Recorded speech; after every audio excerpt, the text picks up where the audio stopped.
Cerita dimulai pada tahun 2326 di Gunung Siak, wilayah Kekaisaran Salmon.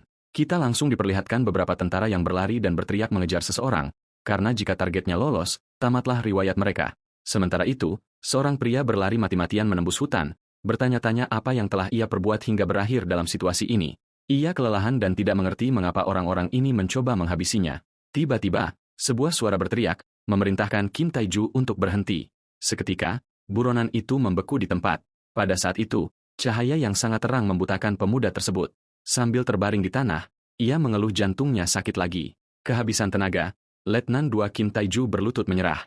Tentara lain mendekat dan bertanya apakah ia pikir bisa melarikan diri tanpa terkena serangan jantung lagi. Orang ini adalah Letnan I Jang Indong, yang menyebut protagonis kita sebagai orang sekarat dan seorang rejektor, penolak mana. Kini terpojok di tepi jurang, Letnan Kim menghadapi pengejarnya. Dalam keputusasaan, ia berteriak ingin tahu alasan pengejaran ini dan apa kesalahannya. Dengan senyum di wajahnya, sang pemimpin peleton mengatakan bahwa seorang rejektor sepertinya tidak berharga dan seharusnya sudah mati sejak lama. Ia kemudian menghunus pedangnya dan heran mengapa pemuda itu bisa bertahan hidup hingga usia 29 tahun hanya untuk mengganggunya. Letnan II Kim kemudian bertanya apakah ini suruhan Honda Mitsui. Atasannya menjawab bahwa meskipun Mitsui adalah ibu tiri Kim, dia tetaplah atasan mereka dan Kim harus menunjukkan rasa hormat. Tanpa menunda lagi, Letnan I Jang menerjang dengan pedang ke arah leher pria yang terpojok itu. Kim sangat terkejut dengan niat membunuh rekan peletonnya. Dengan tatapan jahat, pria berkacamata itu menyuruh targetnya pergi untuk selamanya. Pedang itu pun melesat, mengenai Letnan Kim dengan telak hingga tubuhnya terpental jatuh dari tebing. Dengan senyum puas, Letnan Jang mengungkapkan bahwa properti Paju akan diwarisi oleh kedua putra Nyonya Mitsui. Saat tubuh sang protagonis jatuh, si penjahat mendoakannya agar selamat sampai ke alam baka. Cerita kemudian membawa kita kembali 300 tahun ke sebuah hari di tahun 2026. Pada hari itu, matahari tertutup sepenuhnya dan gerhana total menguasai langit. Sesaat kemudian, berkas-berkas cahaya mulai turun ke bumi, itulah mana. Akibat hujan kekuatan ini, 90% umat manusia musnah. Iklim berubah drastis dan kota-kota hancur, menyebabkan runtuhnya peradaban manusia. 300 tahun kemudian, para penyintas beradaptasi dengan mana dan mulai membangun kembali dunia. Namun, dengan munculnya monster sihir dan tanaman beracun, perang baru untuk bertahan hidup pun dimulai. Seiring berjalannya perang, hierarki sosial baru muncul berdasarkan bakat mana. Ayah protagonis kita adalah seorang awakened, pembangkit, kelas master dan berpangkat tertinggi, Brigadir Jenderal Kim Bang Heon. Namun, putra sulungnya, Kim Taiju, adalah seorang mana rejektor yang perlahan sekarat karena keracunan mana. Tiba-tiba, di sebuah tempat yang menyerupai luar angkasa, sebuah suara berkata bahwa ia berusaha menjadi abadi namun ini bukanlah alam celestial. Suara itu mengira tempat ini mirip properti keluarganya tapi dengan sesuatu yang aneh tercampur di dalamnya. Kemudian, seorang lelaki tua bertanya kepada protagonis kita apakah ia tahu benda apa itu dan di mana mereka berada. Melayang di kehampaan, Kim Taiju melihat lubang di dadanya dengan bingung. Ia menyadari bahwa entah bagaimana ia belum mati. Tiba-tiba, seorang kakek berambut putih muncul di tempat yang mirip kuil. Dengan cepat, lelaki tua itu menggunakan kekuatannya dan menarik Kim mendekat. Pada saat itu, wajah mereka menyatu, menunjukkan bahwa mereka terhubung. Terungkap bahwa pria itu adalah iblis racun mutlak, Tang Ganaka. Ia adalah kepala klan Sichuan Tang, puncak dari segala racun dan senjata rahasia. Ketika kultus iblis mengancam dunia, dialah pria yang berdiri melawan mereka. Dengan kekuatannya, ia melarutkan iblis langit menjadi genangan lumpur beracun. Hal ini menjadikannya penguasa mutlak di dunia murim. Ia mengungkapkan bahwa ia memiliki jiwa yang sama dengan protagonis kita. Ternyata di masa tuanya, ia berusaha menjadi makhluk abadi. Saat bermeditasi untuk mencapai kenaikan tingkat, ascension, sesuatu yang tak terduga terjadi. Tanpa disadari, jiwa mereka akhirnya saling bertautan saat mereka mengenali satu sama lain. Ingatan-ingatan mulai mengalir ke dalam diri si pemuda. Sang letnan bertanya apakah lelaki tua di depannya adalah dirinya sendiri. Sang master menjawab bahwa itu adalah ingatan Kim dan sekarang ia mengerti. Ia menjelaskan bahwa Kim Taiju adalah dirinya di bumi. Mereka berbagi jiwa yang sama dan potensi yang sama. Sang kakek melihat bagaimana Kim dipandang rendah seumur hidupnya karena menjadi rejektor. Sang tetua mengatakan bahwa mereka sekarang berada di alam mental bersama. Karena, aku adalah kamu dan kamu adalah aku. Sang kakek menawarkan semua pengalaman dan pengetahuannya.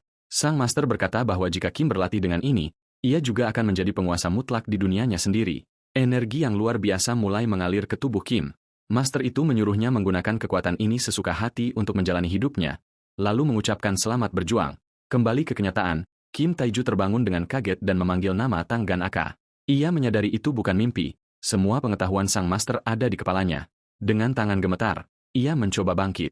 Ia paham bahwa untuk bertahan hidup, ia harus menggunakan apa yang telah ia pelajari. Ia perlu menguasai teknik yang membuat pendahulunya menjadi master mutlak. Untungnya, ia ingat bahwa ada tanaman beracun di sekelilingnya. Kim mengambil salah satu tanaman dan langsung merasakan sakit yang luar biasa saat memakannya. Namun ia tahu ini satu-satunya cara. Ia berencana mengubah racun tersebut menjadi energi dan membentuk esensi di dalam dantiannya. Dengan ini, ia bisa merestrukturisasi tubuhnya dan memutus rantai sebagai seorang rejektor.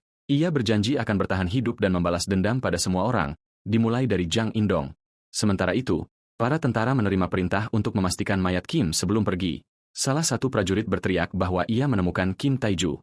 Saat mereka mendekat, mereka terkejut melihat pemuda itu duduk dan masih hidup. Salah satu tentara menyadari bahwa pemuda itu tampak berbeda dan memiliki aura yang sangat aneh. Letnan Jang menyadari bahwa Taiju tidak mengumpulkan mana, melainkan energi racun.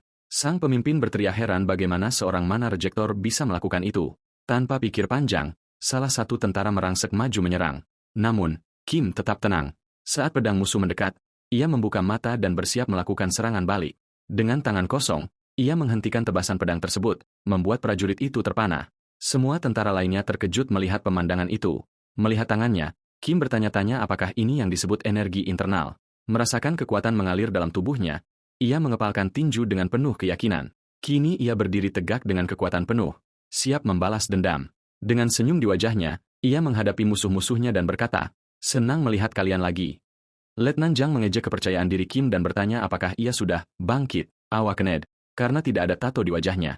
Sambil menyeringai, protagonis kita mengulangi kata awakened. Dijelaskan bahwa para awakened dibagi menjadi beberapa peringkat, dan sebuah tato akan muncul di wajah mereka untuk menunjukkan level kekuatan mereka. Kita mengetahui bahwa Jang Indong saat ini masih seorang pemula, yang setara dengan prajurit kelas 3. Pemuda itu kemudian berkata bahwa dirinya bukan siapa-siapa dan bertanya apakah sang penjahat sudah selesai dengan kata-kata terakhirnya. Pada saat itu, ia menyiapkan beberapa koin aneh di tangannya, bersiap untuk menyerang. Ia melangkah maju dan menyatakan akan mengembalikan semua perbuatan kejam mereka kepadanya.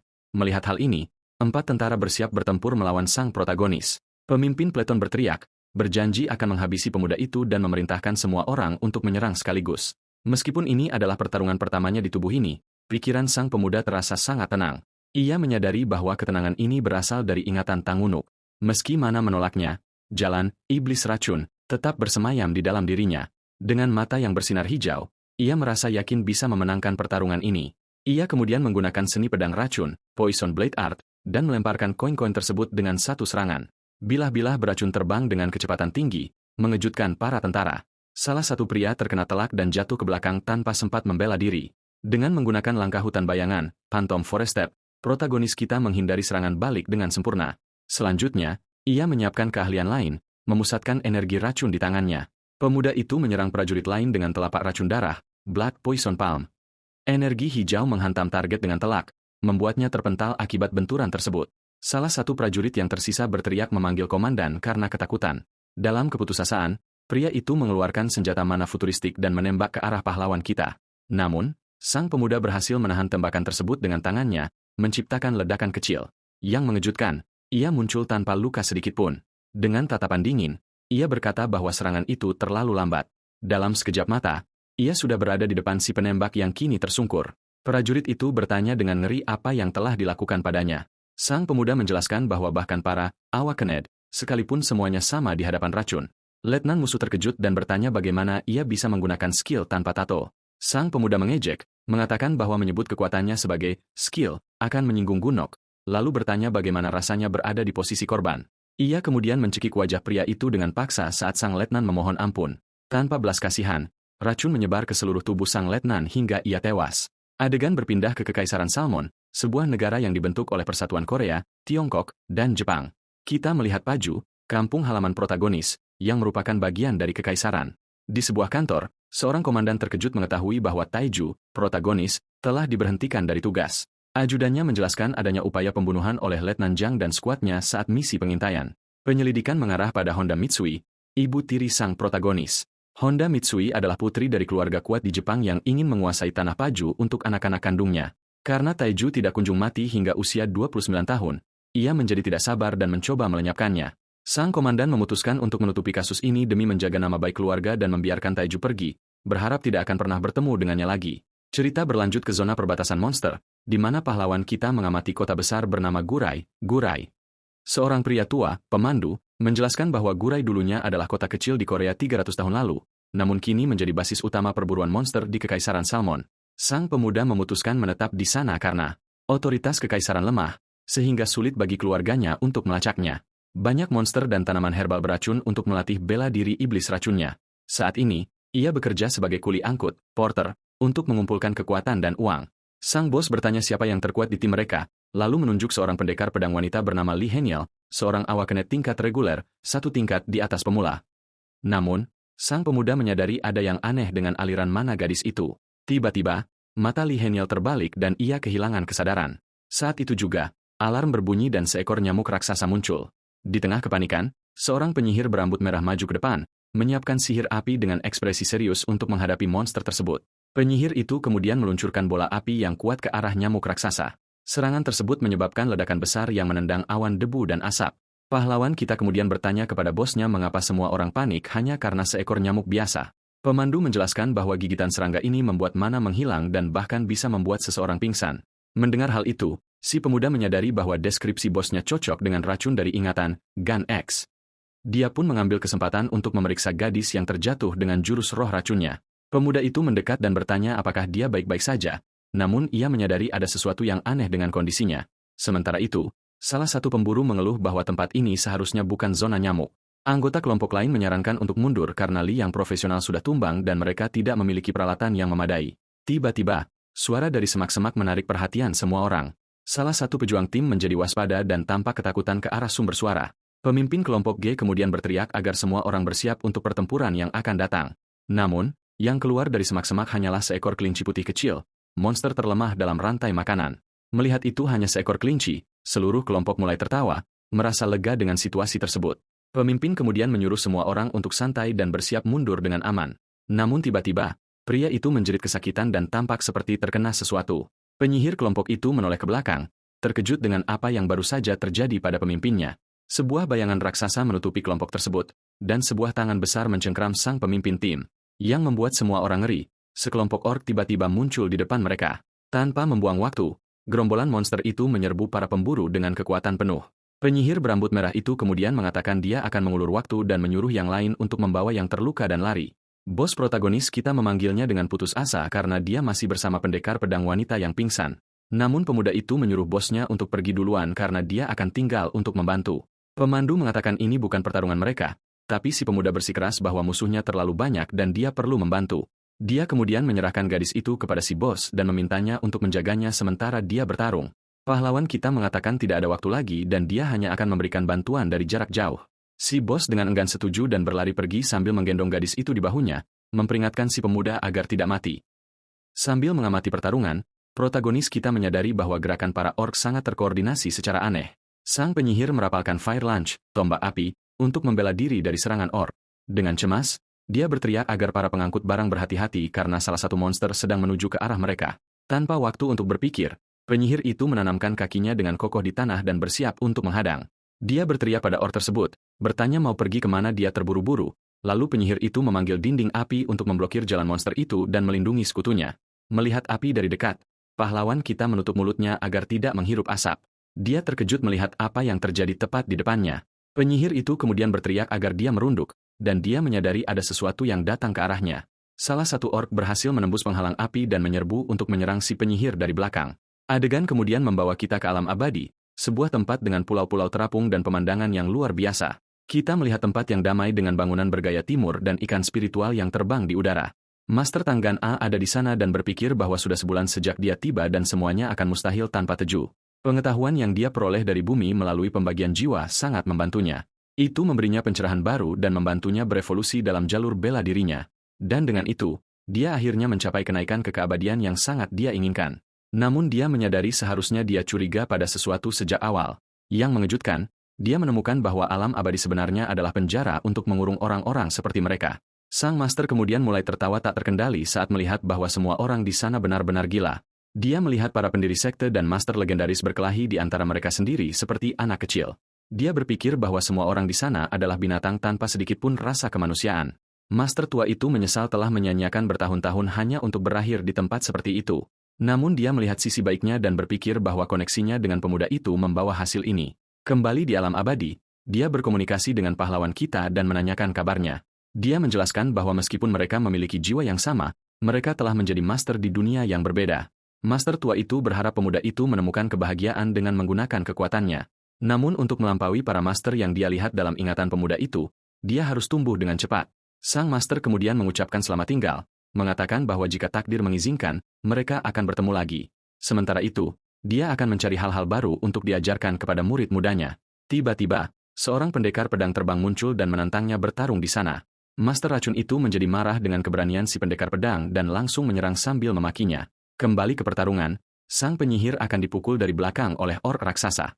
Melihat ini, pahlawan kita mendecakkan lidahnya, merasa kesal dengan situasi tersebut.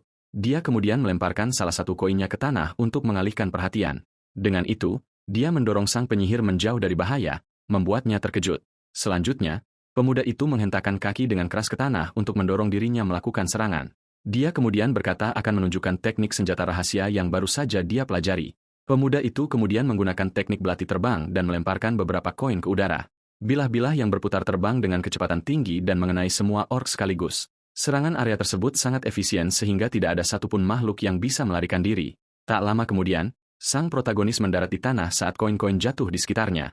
Dia tidak menyangka akan menghabisi mereka semua dengan satu pukulan, tapi dia puas dengan hasilnya. Dia bertanya-tanya apa yang harus dilakukan karena dalam keterburu-buruannya untuk menyelamatkan penyihir itu, dia malah membuat gadis itu pingsan. Pemuda itu berpikir bahwa tidak ada hal baik yang datang dari mengekspos kekuatannya seperti itu. Dia kemudian memutuskan harus keluar dari sana secepat mungkin sebelum ada yang datang. Mengingat bahwa sebulan yang lalu dia hanyalah seseorang yang ditolak oleh mana. Dengan pemikiran itu, dia memutuskan harus membersihkan kekacauan sebelum terlambat. Pemuda itu mengeluh bahwa teknik senjata rahasia sangat buruk untuk menyembunyikan bukti. Dia ingat bahwa pengambilan otomatis hanya mungkin dilakukan pada tingkat bintang ke-7, jadi dia harus cepat menjadi kuat. Pemuda itu kemudian mulai mencari koin terakhir yang hilang dari kantongnya. Setelah beberapa saat, dia akhirnya menemukan kepingan terakhir yang menancap di pohon. Saat mengambil koin tersebut, dia menemukan tubuh nyamuk raksasa yang sebelumnya. Dengan tatapan analitis, pemuda itu mulai memeriksa tubuh serangga tersebut. Dia kemudian memusatkan energi racunnya di ujung jari untuk menganalisis makhluk itu. Pemuda itu ingat mereka bilang ini bukan habitat nyamuk mutan. Lalu dia bertanya-tanya apakah ini nyamuk yang sama yang menggigit gadis itu tadi. Pada saat itu, seekor nyamuk kecil hinggap di tangannya dan menggigitnya tanpa dia sadari. Saat racun nyamuk bersirkulasi melalui tubuhnya, energi internalnya menghilang. Seperti dugaannya, racun itu mirip dengan racun penghambur energi. Berbeda dengan dunianya, di sini ada racun berbahaya tanpa obat yang diketahui. Namun jika dia menemukan komponen pastinya, dia bisa membuat penawarnya dengan pengetahuannya. Tanpa pilihan lain, dia memutuskan harus mencicipi serangga itu untuk menganalisis racunnya. Dengan rasa aneh di mulutnya, dia merenungkan komponen makhluk itu. Setelah menganalisis sampel, si pemuda sudah punya ide tentang apa yang perlu dia lakukan. Dia menyadari komponennya serupa dan ini bisa memberinya banyak uang. Pemuda itu memutuskan harus menguji teorinya segera setelah dia kembali ke kota. Namun tiba-tiba, dia merasakan sesuatu yang aneh di udara dan menjadi sangat waspada. Ekspresinya berubah seketika saat dia merasakan bahaya yang mendekat. Tiba-tiba saja, seekor orc elit raksasa muncul dan dia bertanya-tanya bagaimana makhluk itu bisa sampai di sana. Makhluk itu memiliki tatapan haus darah dan tampak jauh lebih kuat dari yang lain. Dengan suara yang mengerikan, monster itu berteriak bahwa ia akan menghabisi manusia di depannya. Pahlawan kita terkejut melihat makhluk raksasa itu bahkan bisa berbicara. Ia kemudian teringat rumor tentang versi bangkit Awakened dari binatang ajaib. Pemuda itu menghubungkan berbagai petunjuk dan menyadari bahwa sesuatu yang sangat aneh sedang terjadi di sana. Tanpa membuang waktu, makhluk itu menerjang, berteriak bahwa ia akan mengakhiri hidup si manusia. Kapak raksasa diayunkan dengan kekuatan luar biasa untuk menghancurkan protagonis kita. Dampak dari pukulan itu begitu kuat hingga menciptakan kawah di tanah dan menerbangkan debu. Luar biasanya, pemuda itu berhasil menghindar dan mencatat bahwa kekuatan monster tersebut berada di tingkat ahli, expert. Ia kemudian mengeluarkan koin-koinnya dan memutuskan untuk menguji kekuatan musuh sebelum bertarung habis-habisan. Dengan itu, ia menggunakan teknik belati terbang dan meluncurkan aliran koin.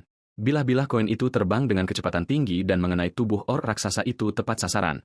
Namun yang mengejutkan, serangan itu sama sekali tidak efektif dan koin-koin itu terpental. Kulit monster itu begitu keras sehingga serangan terkonsentrasinya pun tidak mempan.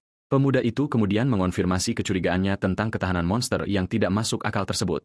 Ia memahami bahwa jika teknik terkuatnya saja gagal, maka teknik area akan sia-sia. Ia lalu bertanya-tanya apakah racun telapak darah, Blood Palms Poison, akan cukup untuk tugas ini. Tanpa memberinya waktu untuk berpikir, monster raksasa itu meraung dan bersiap kembali. Saat itu, sang pemuda memarahi dirinya sendiri karena ragu-ragu di depan musuh yang begitu kuat. Ia memikirkan apa yang akan dikatakan gurunya, dan Gan, jika melihatnya dalam kondisi menyedihkan ini, ia menyadari bahwa ia telah menjadi sombong setelah menghadapi orc yang lebih lemah.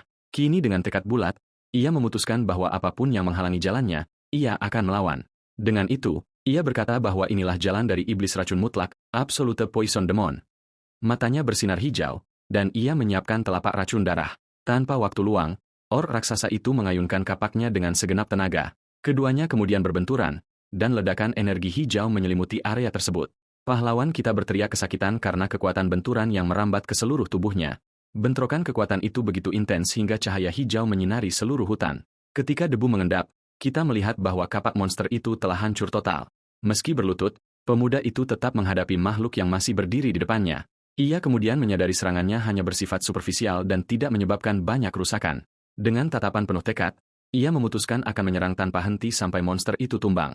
Tiba-tiba, sebuah bilah misterius menebas udara dan melesat ke arah orc. Dalam sekejap mata, makhluk itu teriris oleh puluhan luka merah. Protagonis kita benar-benar terkejut dengan pemandangan yang baru saja ia lihat. Monster elit itu tidak punya kesempatan untuk bereaksi dan dikalahkan dengan mudah. Seorang pria misterius muncul dan pemuda itu menyadari bahwa dia pastilah seorang master. Pendatang baru itu kemudian berbalik dan menarik perhatian pahlawan kita. Pria asing itu bertanya apakah pemuda itulah yang menghabisi gerombolan orc. Ia menyadari pemuda itu tidak memiliki tato dan mengejeknya sebagai sampah yang tidak punya kekuatan. Karena tidak tahu harus berkata apa, pahlawan kita hanya menatap pria itu dalam keheningan total. Kemudian kita mengetahui bahwa dia adalah Lee Jungak, pemimpin dari Serikat Guild Nun. Pemuda itu merasakan aura sang master dan memutuskan untuk berhati-hati dengan ucapannya. Pada saat itu, pemimpin kelompok pemburu tiba dan memanggil pemuda tersebut. Ia bertanya tentang barang bawaan dan pahlawan kita mengatakan bahwa, "Tuan, itu tiba tepat waktu." Pria yang lebih tua itu bingung dengan istilah yang digunakan si pemuda untuk memanggil sang master. Tepat saat itu, anggota Serikat tiba dan meminta maaf kepada pemimpin mereka atas keterlambatan tersebut. Dijelaskan bahwa Garai diperintah oleh komite otonom dan bukan oleh kekaisaran. Selain itu, Master Junghek adalah seorang awakenet peringkat master di bidang keamanan publik. Bos berkomentar bahwa kuli seperti mereka perlu membayar upeti kepada serikat ini. Ia kemudian mendorong pemuda itu dan menyuruhnya berterima kasih kepada sang master karena telah menyelamatkannya. Namun, pemimpin serikat itu menjadi curiga dan bertanya apakah bukan pemuda itu yang membereskan para orc. Dengan senyum di wajahnya, pemuda itu membantahnya dan mengatakan bahwa seorang penyihir yang menghabisi para orc. Mendengar itu, salah satu bawahan master melaporkan bahwa mereka telah menyelamatkan penyintas dan bisa pergi. Pemimpin serikat setuju dan memerintahkan anak buahnya untuk berangkat. Tanpa sepatah kata pun, kelompok pejuang itu mulai menjauh. Sebelum pergi, pemimpin serikat berbalik dan memberikan peringatan terakhir kepada si pemuda. Ia mengatakan bahwa lain kali ia tidak akan melepaskan pemuda itu begitu saja dan pergi bersama anak buahnya. Bos protagonis kita mengatakan dia beruntung dan memperingatkannya untuk tidak membuat marah sang master. Pemuda itu kemudian mengungkapkan bahwa kapten penjaga itu korup dan menerima suap. Ia menjelaskan bahwa sang master hanya melakukan patroli untuk menjaga penampilan dan reputasinya. Dengan itu, kepala kuli menasihati pahlawan kita agar tidak berurusan dengan para master. Pemuda itu kemudian menyadari bahwa jika master tersebut tidak datang, ia akan berada dalam bahaya. Ia merenungkan bahwa ia menjadi sombong dengan kekuatan barunya dan lupa untuk berlatih. Dengan rasa malu, ia meminta maaf kepada gurunya dan memutuskan bahwa segalanya akan berubah. Dengan mata yang bersinar hijau, pemuda itu bersumpah bahwa ia akan menjadi jauh lebih kuat. Adegan kemudian berpindah ke Gurai, sebuah kota bebas di dalam Kekaisaran Salmon. Kota itu berbahaya dan karena alasan itu, tidak ada rumah sakit yang layak karena para dokter menghindar untuk pergi ke sana. Sedikit orang yang pergi ke sana hanyalah penipu dan warga akhirnya menghindari mereka dengan segala cara. Akibatnya, jumlah apotek di kota meningkat drastis. Di Gurai, apoteker dapat meresepkan dan menjual obat-obatan yang disetujui. Bisnis sedang booming karena lebih logis untuk membeli obat daripada pergi ke rumah sakit. Itulah sebabnya pahlawan kita pergi ke kota untuk menjual penawar racun, antidote, yang ia buat. Ia menghabiskan waktu sebulan bekerja keras untuk bisa membuat obat itu. Namun dengan itu, ia mencapai tahap ketiga dan tidak akan ditindas lagi. Sambil tersenyum, ia berkata bahwa jika kesepakatan ini berhasil, ia tidak akan memiliki masalah keuangan lagi. Pemuda itu kemudian mendekati sebuah apotek dan berkata bahwa ini saatnya untuk menjadi kaya. Saat memasuki toko, sebuah bel kecil di pintu mengumumkan kedatangannya. Apotek itu penuh dengan pelanggan dan tampak seperti tempat yang sangat sibuk. Petugas kemudian bertanya apa yang ia inginkan dan pemuda itu meminta untuk bertemu pemiliknya. Gadis itu agak bingung dengan pertanyaan tiba-tiba dari pemuda berkerudung itu. Dengan senyum percaya diri, ia mengatakan bahwa ia di sana bukan untuk membeli, tetapi untuk menjual. Tiba-tiba, Seorang pria tua berkumis muncul dan tampak sedang mendengarkan percakapan tersebut. Ia memperkenalkan dirinya sebagai Bake Hong Paio, pemilik apotek sekaligus direktur sebuah panti asuhan. Pemuda itu kemudian menjelaskan bahwa ia ada di sana untuk menjual obat yang ia produksi sendiri. Dengan hela napas, pemilik toko mengeluh bahwa setiap hari ada pedagang kaki lima baru yang tidak sabaran muncul. Ia mengatakan tidak tertarik dan menyuruh pahlawan kita mencari pekerjaan. Mendengar ini, si pemuda mengeluarkan salah satu botol kecil dan berkata, "Ini adalah penawar untuk nyamuk mutan." Pria yang sedang menata rak langsung berhenti dan sangat terkejut. Ia kemudian berbalik dan bertanya untuk apa sebenarnya penawar itu. Pemuda itu mengulangi bahwa itu adalah penawar untuk nyamuk mutan bergaris 3. Pemilik apotek menatap pemuda berkerudung itu dalam diam, mencoba memahami situasinya. Ia kemudian menjelaskan bahwa obat tersebut untuk penggunaan oral dan dapat diminum sebelumnya. Terlebih lagi, efek penawar racun itu dapat bertahan hingga 10 jam di dalam tubuh. Apoteker itu menjadi kesal dengan cerita yang baru saja diceritakan si pemuda. Ia membentak pemuda itu, mengatakan bahwa jika dia ingin menipu, setidaknya buatlah cerita yang masuk akal. Tanpa gentar, pahlawan kita meletakkan 2 botol lagi di atas meja untuk pemilik toko. Sambil tersenyum, ia menyerahkan kartu nama dan menyuruhnya untuk menguji produk tersebut lalu meneleponnya. Batas waktu untuk panggilan tersebut adalah tengah malam pada hari yang sama. Sebelum pergi, dia memperingatkan bahwa jika dia tidak mendapat jawaban, dia akan membawa penawarnya ke tempat lain. Semua orang di apotek terdiam, menyaksikan kejadian itu tanpa memahami apapun. Pemilik toko kemudian bertanya-tanya apakah pemuda yang baru saja pergi itu gila. Salah satu pelanggan yang mengenakan armor lengkap mengambil salah satu botol untuk melihatnya. Dia adalah Park Jin-soo, pemimpin tim raid, dan dia bertanya apakah mereka akan membelinya. Pemilik apotek dan sang prajurit saling menatap dalam diam sejenak. Pria yang lebih tua itu kemudian mengatakan dia tidak yakin harus membelinya, tetapi dia menambahkan bahwa mereka hanya akan mengetahui hasilnya setelah mengujinya. Dia merasa aneh karena perusahaan besar sekalipun tidak berhasil, namun kepercayaan diri pemuda itu membuatnya penasaran. Pegawai apotek meminta sang prajurit untuk tidak menyentuhnya, tetapi dia bersikeras bahwa mereka perlu mengujinya. Tanpa berpikir panjang, pria berarmor itu mulai meminum penawarnya di sana juga. Pegawai dan pemilik berteriak padanya karena meminum sesuatu yang belum terverifikasi. Setelah menghabiskan semuanya, dia berhenti dan mengatakan bahwa rasanya seperti air murni. Pemilik apotek terkejut dan mengulangi bahwa isi botol itu hanyalah air murni. Dia kemudian bertanya kepada sang prajurit apakah dia tidak merasakan efek apapun karena dia sering meminum ramuan, potion. Pemimpin raid itu mengatakan bahwa jika itu adalah penawar, dia akan merasakan energi tertentu, tapi ini hanyalah air. Dengan itu, dia membuang botolnya ke tempat sampah dan mengatakan pemuda itu hanyalah penipu lainnya. Apoteker tampak kecewa dan bertanya-tanya apakah pemuda itu benar-benar hanya penipu biasa. Tanpa memikirkannya lagi, sang prajurit mengambil keranjang penuh ramuan dan pergi ke kasir. Pegawai bertanya apakah dia akan pergi berburu dan pria itu mengonfirmasi bahwa dia akan berburu katak. Pegawai tersebut memberitahunya bahwa tagihannya mencapai 3.250.000 won. Pelanggan itu mengeluh tentang harganya tetapi tetap membayar dan berpamitan untuk pergi. Pemilik apotek membalas pamitannya dan berpikir bahwa ide tentang penawar racun itu adalah omong kosong.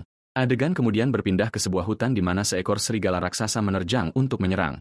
Beberapa ledakan terjadi di tengah hutan menunjukkan pertempuran yang sengit. Untuk mempertahankan diri, salah satu prajurit menggunakan keterampilan penguatan perisai, tetapi monster itu menyerang perisai dengan cakar darah dan menghancurkannya dengan mudah.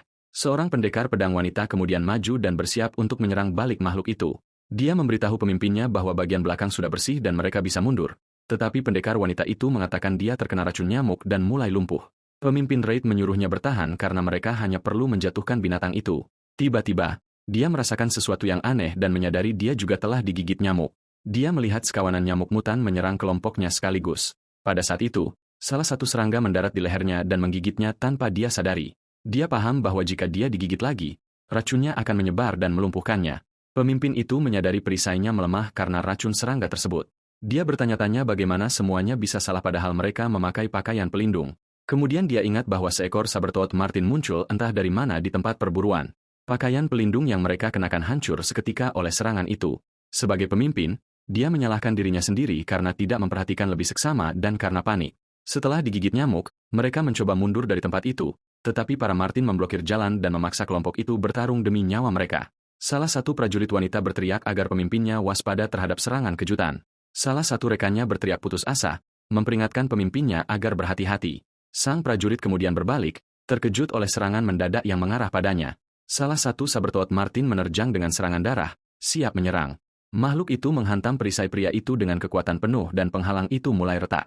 Perisai mana hancur, tetapi sang prajurit berhasil mempertahankan diri dari serangan itu. Dia merasa aneh karena hanya perisainya yang hancur, tetapi kekuatannya tetap sama. Pada saat itu, sebuah ide yang tidak masuk akal mulai terlintas di benak pemimpin raid tersebut. Dia kemudian ingat saat meminum penawar racun itu dan menyadari bahwa obat itu asli. Dengan itu, pria tersebut menenangkan diri dan bersiap untuk terus bertarung dengan sekuat tenaga. Dia kemudian menggenggam pedangnya dengan erat dan merasa lebih percaya diri untuk pertempuran itu. Tanpa membuang waktu, sang prajurit melompat ke arah monster itu dan menyiapkan serangannya. Dengan senyum di wajahnya, dia yakin sekarang dia memiliki kesempatan untuk memenangkan pertarungan. Adegan kemudian berpindah ke apotek Beck, yang sudah tutup malam itu.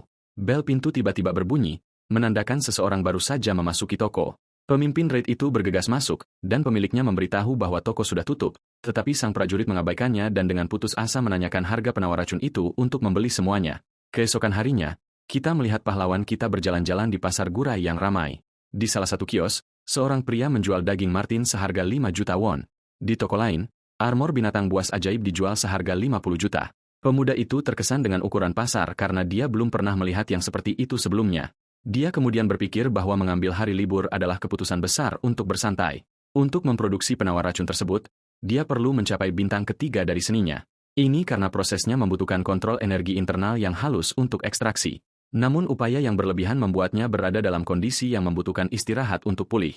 Adegan kemudian berpindah ke tempat yang lebih tenang di sebuah kedai kopi bernama Kaya Eden. Pemilik apotek muncul dengan putus asa meminta pemuda itu untuk menandatangani kontrak. Dengan senyum, pahlawan kita dengan tenang bertanya apakah efeknya memuaskan. Pria tua itu mengatakan obat itu akan merevolusi perburuan dan menyesal telah salah menilainya. Apoteker itu terkejut ketika pemuda itu bertanya apakah dia punya cukup stok. Protagonis kita mengungkapkan bahwa dia memiliki sekitar 60.000 botol penawar yang siap pakai. Dengan senyum, dia berkata bahwa jika stok habis, dia bisa segera mulai memproduksi lebih banyak. Apoteker kemudian menyajikan kontrak dengan persyaratan dan menetapkan biaya sebesar 10.000 per botol. Pahlawan kita berpikir ini adalah persyaratan yang bagus karena batch awal akan menghasilkan 30 miliar won dengan pajak 10%. Jumlah akhir menjadi 27 miliar untuk pemuda itu. Tetapi dia mengajukan penawaran balik dan menawarkan untuk menyuplai seharga 35.000 won yang mengejutkan pemilik apotek. Pemuda itu menjelaskan dia melakukan ini karena dia tahu pria itu menggunakan keuntungannya untuk membiayai panti asuhan. Dia mengatakan dia hanya ingin membantu dan sebagai imbalannya hanya meminta tempat pembuatan dipindahkan. Apoteker setuju di tempat dan mengatakan dia memiliki tempat yang sempurna untuk pekerjaan itu. Dengan semuanya diselesaikan, keduanya bersalaman untuk akhirnya meresmikan perjanjian produksi. Setelah menandatangani kontrak dan menerima uang muka, pahlawan kita pergi ke pasar. Dia memutuskan untuk menikmati hari liburnya dengan membeli beberapa peralatan yang dia butuhkan. Tiba-tiba, seorang pria berotot memanggilnya dan bertanya apakah dia butuh senjata. Pemuda itu menoleh dengan bingung dan bertanya-tanya apakah ajakan itu benar-benar untuknya. Penjual itu mengatakan tokonya adalah yang terbaik di kota dan bahkan menawarkan diskon khusus. Pandai besi botak dan berotot itu melakukan pose yang sangat aneh untuk menarik perhatian pemuda itu. Protagonis kita merasa canggung dan menolak tawaran itu, mengatakan dia tidak butuh apapun. Dia kemudian mencoba menyelinap pergi untuk menghindari situasi memalukan yang dia hadapi, tetapi pandai besi itu menariknya dari belakang dan mengeluh bahwa dia bahkan tidak melihat produknya. Dia kemudian mulai menyeret pemuda itu ke dalam toko di luar kemauannya. Pahlawan kita terkejut oleh kekuatan pria itu dan bertanya-tanya apakah dia adalah seorang guru yang tersembunyi. Saat memasuki toko, dia melihat berbagai perisai dan senjata berkualitas tinggi di mana-mana. Pandai besi itu kemudian bertanya apa yang dia pikirkan tentang peralatan yang dipajang. Pemuda itu terkesan dan bertanya apakah pria itu membuat semuanya sendiri. Dengan mata yang bersinar hijau, pahlawan kita mulai menganalisis peralatan di toko tersebut. Dia menyadari bahwa kualitasnya luar biasa dan seharusnya dia tidak menilai dari penampilan luarnya saja. Dengan keyakinan itu, dia menyerahkan secari kertas dan meminta pandai besi tersebut untuk membuat 100 unit barang tersebut. Pria itu mengenali desainnya sebagai belati daun gandum, willow leaf daggers, namun merasa ukurannya terlalu kecil. Dia kemudian menyarankan penggunaan baja mana sebagai bahannya agar bisa memberikan daya rusak saat dilempar. Protagonis kita lalu bertanya apakah dia bisa membuat belati dengan cara seperti itu. Sang pandai besi mengonfirmasi dan mengatakan harga akhirnya setelah diskon adalah 250 juta. Pemuda itu menganggap harganya tinggi, namun memutuskan untuk membayar lunas sekaligus. Mendengar itu, sang pandai besi berkata akan mengirimkan sampelnya jika sudah siap, dan pahlawan kita berterima kasih kepadanya. Setelah memesan belati, dia kini berpikir perlu mencari zirah yang bagus. Dia ingat gurunya dulu menggunakan jubah untuk membawa racun dan senjata tersembunyi, tapi dia pikir memakai pakaian seperti itu akan memalukan dan memutuskan untuk mencari sesuatu yang modern. Dia pun mulai mencari zirah modern, namun tiba-tiba seseorang memanggilnya. Protagonis kita menoleh untuk melihat siapa yang menyapanya. Seorang gadis dengan telinga rubah menawarkan brosur untuk Flame Boutique dan koleksi terbarunya. Brosur itu memperlihatkan mantel kulit yang terbuat dari monster sihir, dan pemuda itu berpikir itu ide yang bagus. Adegan kemudian berpindah ke bagian lain dari kota bebas Guri.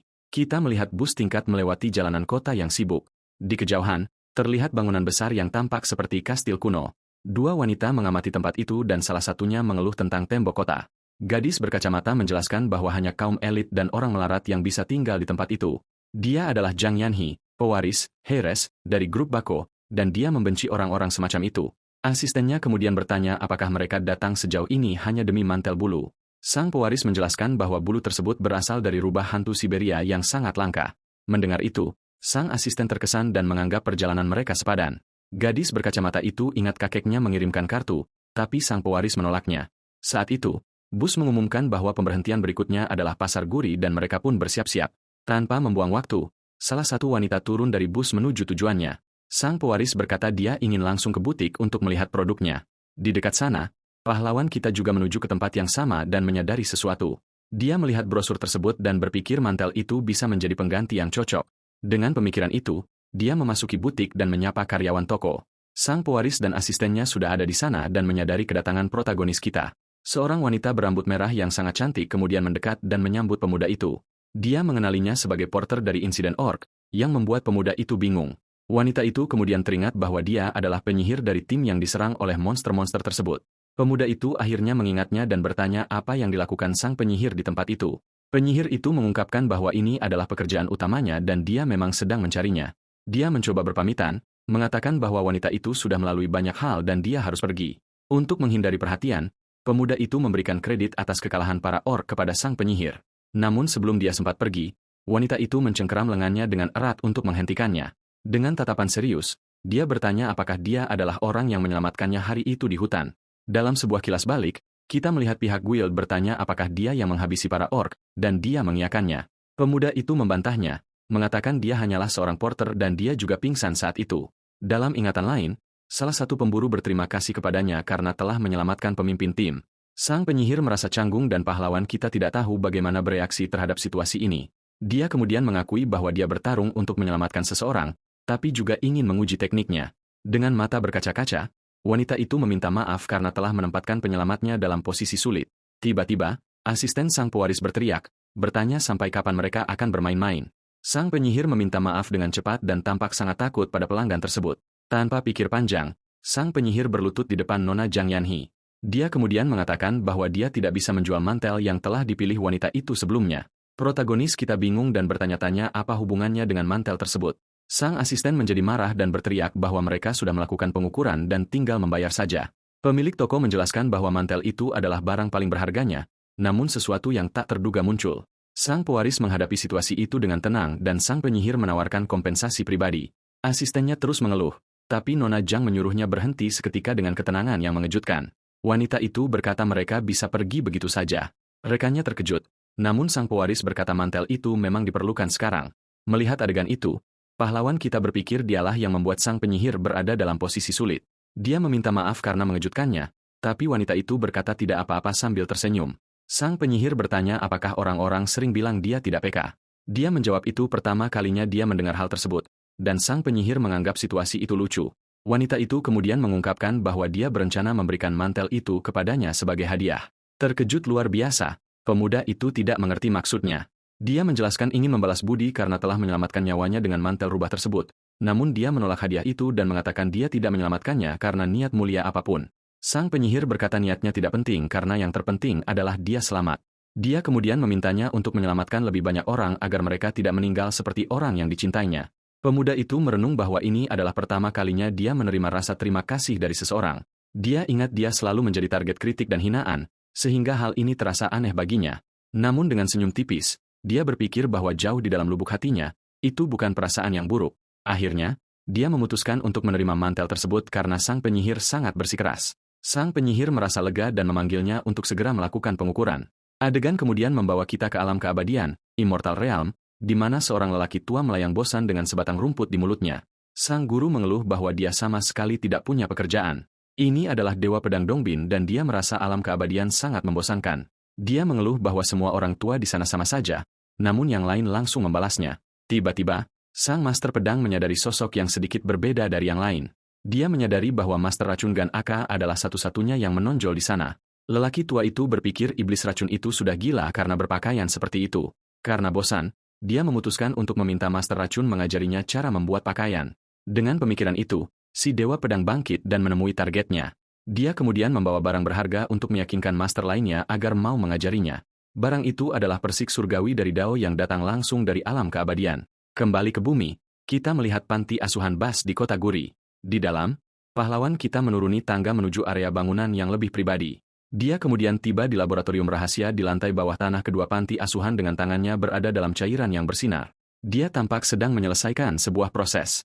Pemuda itu terlihat puas dan mengatakan hasilnya ternyata sangat bagus pada akhirnya. Setelah itu, dia memasang semacam filter di hidungnya untuk melindungi diri dari uap. Pemuda itu kemudian menelepon Tuan Beck dan memberitahu bahwa produksinya telah selesai. Sang apoteker merasa lega dan bertanya kapan dia bisa mengirimkannya karena stok sudah habis. Dia menjelaskan bahwa berita telah menyebar dan sekarang apotek berada dalam kekacauan total. Pemimpin serangan, raid leader, dan timnya membeli berkotak-kotak produk tersebut dan menimbulkan keributan. Pemuda itu kemudian menyuruhnya untuk mengumumkan pasokan yang konstan dan membatasinya hanya 2 botol. Pemiliknya setuju, namun khawatir obat palsu akan segera muncul. Dengan senyuman, pahlawan kita berkata tidak apa-apa dan barang palsu bukanlah masalah. Dia menjelaskan bahwa tanpa menggunakan seni spiritualnya, mustahil untuk meniru obat tersebut. Pemuda itu kemudian bertanya kapan mesin pengemas akan tiba di laboratorium. Dia mengeluh karena sudah tertahan di sana selama seminggu dan telah mengemas 20.000 botol. Tiba-tiba, 2 anak muncul. Sang anak perempuan berkata tempat itu berhantu, namun sang anak laki-laki bersikeras itu adalah gelandangan yang mencuri markas rahasia mereka dan dia akan mengusirnya. Yang mengejutkan mereka, pintu brankas mulai terbuka sendiri di depan mereka. Asap ungu mulai keluar dari dalam ruangan, menakuti kedua anak itu. Tiba-tiba, sesosok figur dengan mata bersinar muncul di tengah asap yang menyeramkan. Dengan senyum jahat, pahlawan kita menyapa anak-anak yang ketakutan itu. Keduanya berteriak ketakutan dan lari dari tempat itu secepat mungkin. Anak perempuan itu berteriak bahwa itu adalah hantu bau dan menarik temannya untuk kabur. Pemuda itu meninggalkan lab dan mengeluh karena dipanggil hantu bau. Dia kemudian mengendus dirinya sendiri dan bertanya-tanya apakah dia sebau itu karena tidak mandi. Pada saat itu, kepala para porter muncul, memohon bantuan kepada pemuda itu. Dia bertanya-tanya apa yang akan dia lakukan karena dia punya janji dan harus segera pergi.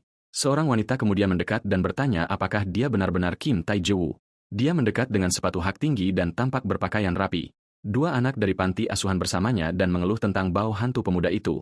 Dia mengonfirmasi namanya dan bertanya siapa wanita di depannya. Wanita itu memperkenalkan dirinya sebagai Bake Seoyan dan mengatakan dia juga berasal dari panti asuhan Bas. Wanita itu menjelaskan bahwa anak-anak tadi membicarakan tentang hantu dan dia datang untuk memeriksa. Terlebih lagi, dia mengungkapkan bahwa dia datang untuk mengantarkan paket dari toko senjata MX. Dia berterima kasih karena dia membutuhkan prototipe tersebut, dan wanita itu mendoakan keberuntungannya dengan ayahnya. Dia juga menyuruhnya mandi sebelum pergi dan membawa anak-anak itu pergi. Pahlawan kita kemudian memutuskan untuk memeriksa paket tersebut sebelum mandi cepat. Saat membuka kotak, dia menemukan sebuah catatan dan penasaran dengan isinya. Dalam catatan itu, sang pandai besi memintanya untuk menguji prototipe tersebut dan memberitahu jika ada yang perlu diperbaiki. Dengan catatan di tangan, pemuda itu merasa kesal dengan keberanian pandai besi toko tersebut. Dengan sangat marah, dia meremas kertas itu dengan kuat dan tampak seolah akan meledak. Setelah tenang, dia mengambil salah satu belati dari kotak untuk memeriksa kualitasnya. Sambil tersenyum, dia mencatat bahwa barang itu tampak bagus dan pastinya tajam serta kokoh. Berat dan pegangannya juga sempurna untuk gaya bertarungnya, dan dia merasa puas. Dia berpikir jika belatinya sebagus ini, dia tidak sabar menantikan mantelnya. Dalam sebuah kilas balik, sang penyihir berkata akan memberikannya mantel itu secara gratis sebagai tanda terima kasih. Kembali ke masa sekarang, dia menyadari bahwa waktu sudah sempit dan dia harus segera mandi. Adegan kemudian membawa kita ke zona perbatasan monster iblis Gunung Jerry. Kita melihat sekelompok pemburu berkumpul dan pahlawan kita mendekati mereka dengan tenang. Kepala para porter melihatnya datang dan memanggil namanya dengan penuh semangat sambil melambai. Pria itu menyambut pemuda yang baru saja bergabung dengan grup. Pemuda itu meminta maaf karena menjadi yang terakhir, tapi bosnya berkata dia datang tepat waktu. Dia berterima kasih atas bantuannya. Namun tiba-tiba pemburu lain menarik perhatiannya. Salah satu anggota tim serangan mengeluh bahwa seorang porter datang terakhir dan masih meminta maaf. Ini adalah Guang Suk, salah satu anggota tim, dan dia tampak sangat sombong.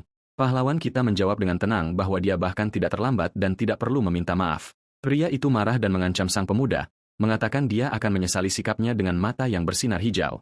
Protagonis kita akhirnya mengerti mengapa tidak ada yang mau mengambil pekerjaan ini. Kepala para porter memohon kepadanya untuk bersabar karena denda kontraknya sangat tinggi. Melihat keputusasaan bosnya, dia memutuskan akan menahannya dan meminta maaf. Anggota kelompok lain menyuruhnya untuk menghentikan pertengkaran karena itu membuang-buang waktu. Setelah semua orang berkumpul, pemimpin tim mengumumkan bahwa mereka sekarang bisa berangkat untuk misi tersebut. Namun pemuda itu mempertanyakan fakta bahwa hanya ada 7 orang untuk misi serangan sebesar ini. Pria dengan rambut kuncir kuda itu merasa terganggu dan bertanya apa yang diketahui seorang porter tentang hal itu. Pahlawan kita menyatakan kekhawatirannya tentang keselamatan dan menolak pergi jika penyerangan, raid, tersebut tidak aman. Merasa sangat marah, sang prajurit berteriak bahwa ia akan menghabisi pemuda itu di sana juga. Pemuda itu merenungkan ancaman yang baru saja ia terima. Tanpa berpikir panjang, sang pemburu menghunus pedangnya dan bersiap untuk serangan terakhir. Namun, pemimpin kelompok menghentikannya dan mengancam akan menggunakan pemuda itu sebagai umpan bagi monster. Pria dengan rambut kuncir kuda mengejek keberuntungan si pemuda dan menyarungkan kembali pedangnya. Sang pemimpin menertawakan situasi tersebut dan berkata bahwa jika si pembawa barang, porter, melarikan diri, ia sendiri yang akan membereskannya.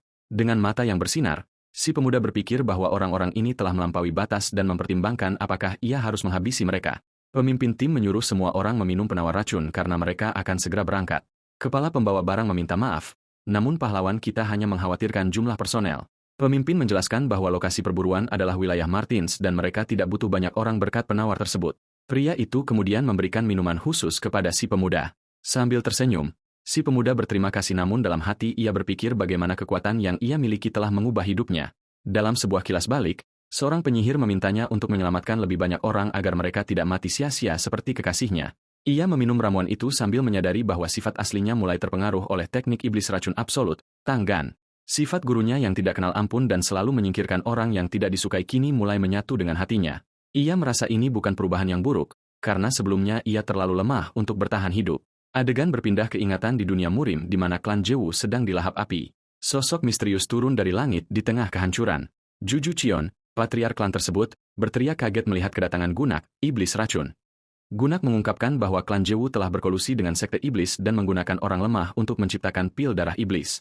Meskipun sang patriark memohon ampun dan berjanji akan membocorkan informasi tentang iblis langit, Gunak tidak peduli. Dengan energi ungu di tangannya, ia melepaskan badai pedang energi yang membinasakan sang patriark. Kembali ke masa sekarang, kelompok pemburu merayakan kemenangan mereka melawan beberapa monster.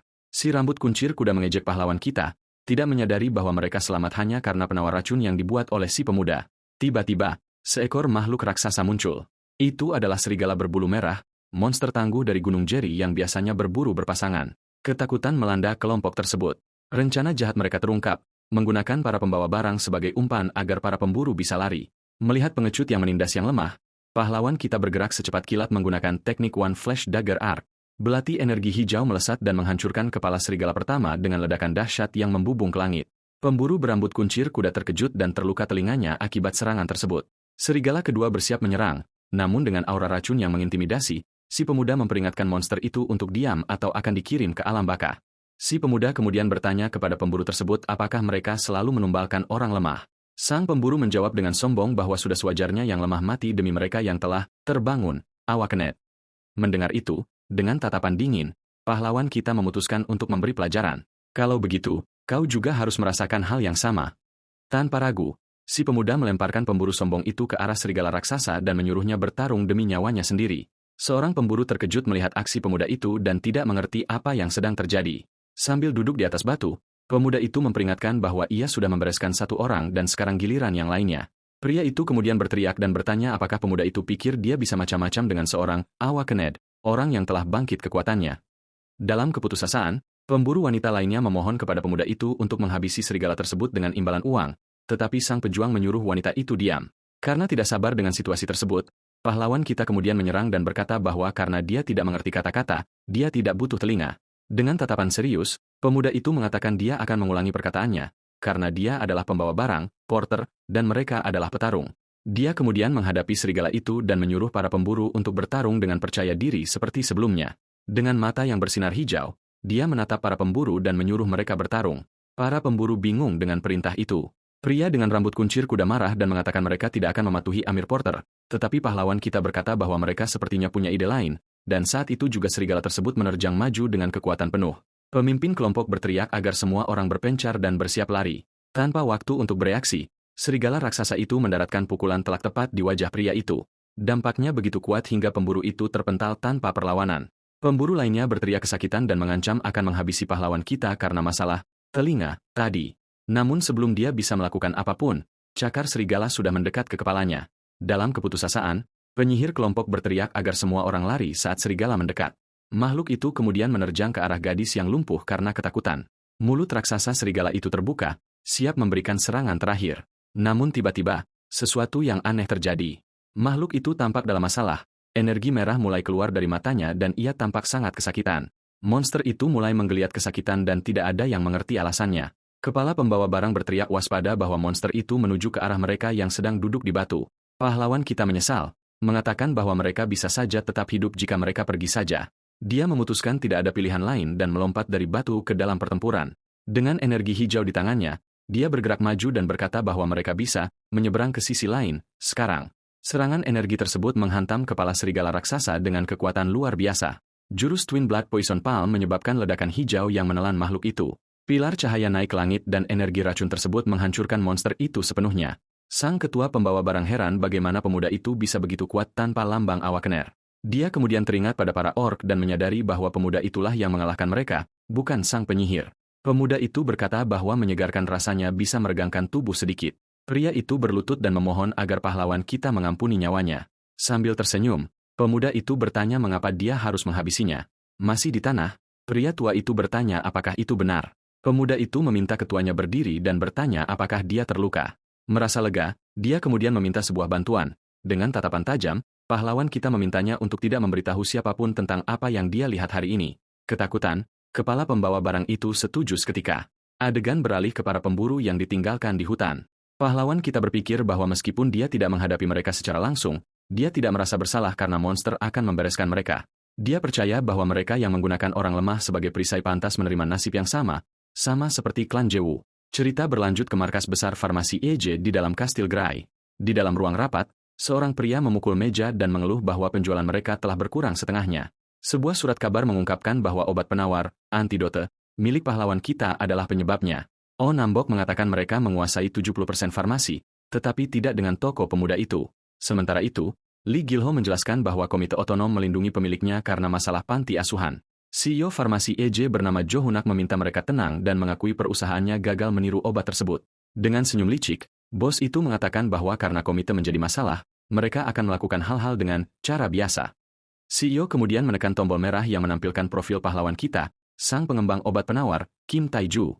Nambok terkejut karena ayah pemuda itu adalah seorang master, yang menjadikannya target besar. Namun CEO mengungkapkan bahwa pemuda itu adalah seorang penolak mana rejektor, dan ibu tiri Jepangnya serta saudara tiri sangat membencinya. CEO memerintahkan untuk menemukannya dan menawarkan hak distribusi. Jika ditolak, mereka akan menggunakan cara kekerasan. Sementara itu, di Korps Pertahanan Monster di Kekaisaran San, Komandan Oh Jin Hong menerima laporan tentang Kim Taiju. Dia mengenali nama ayahnya, Jenderal Kim.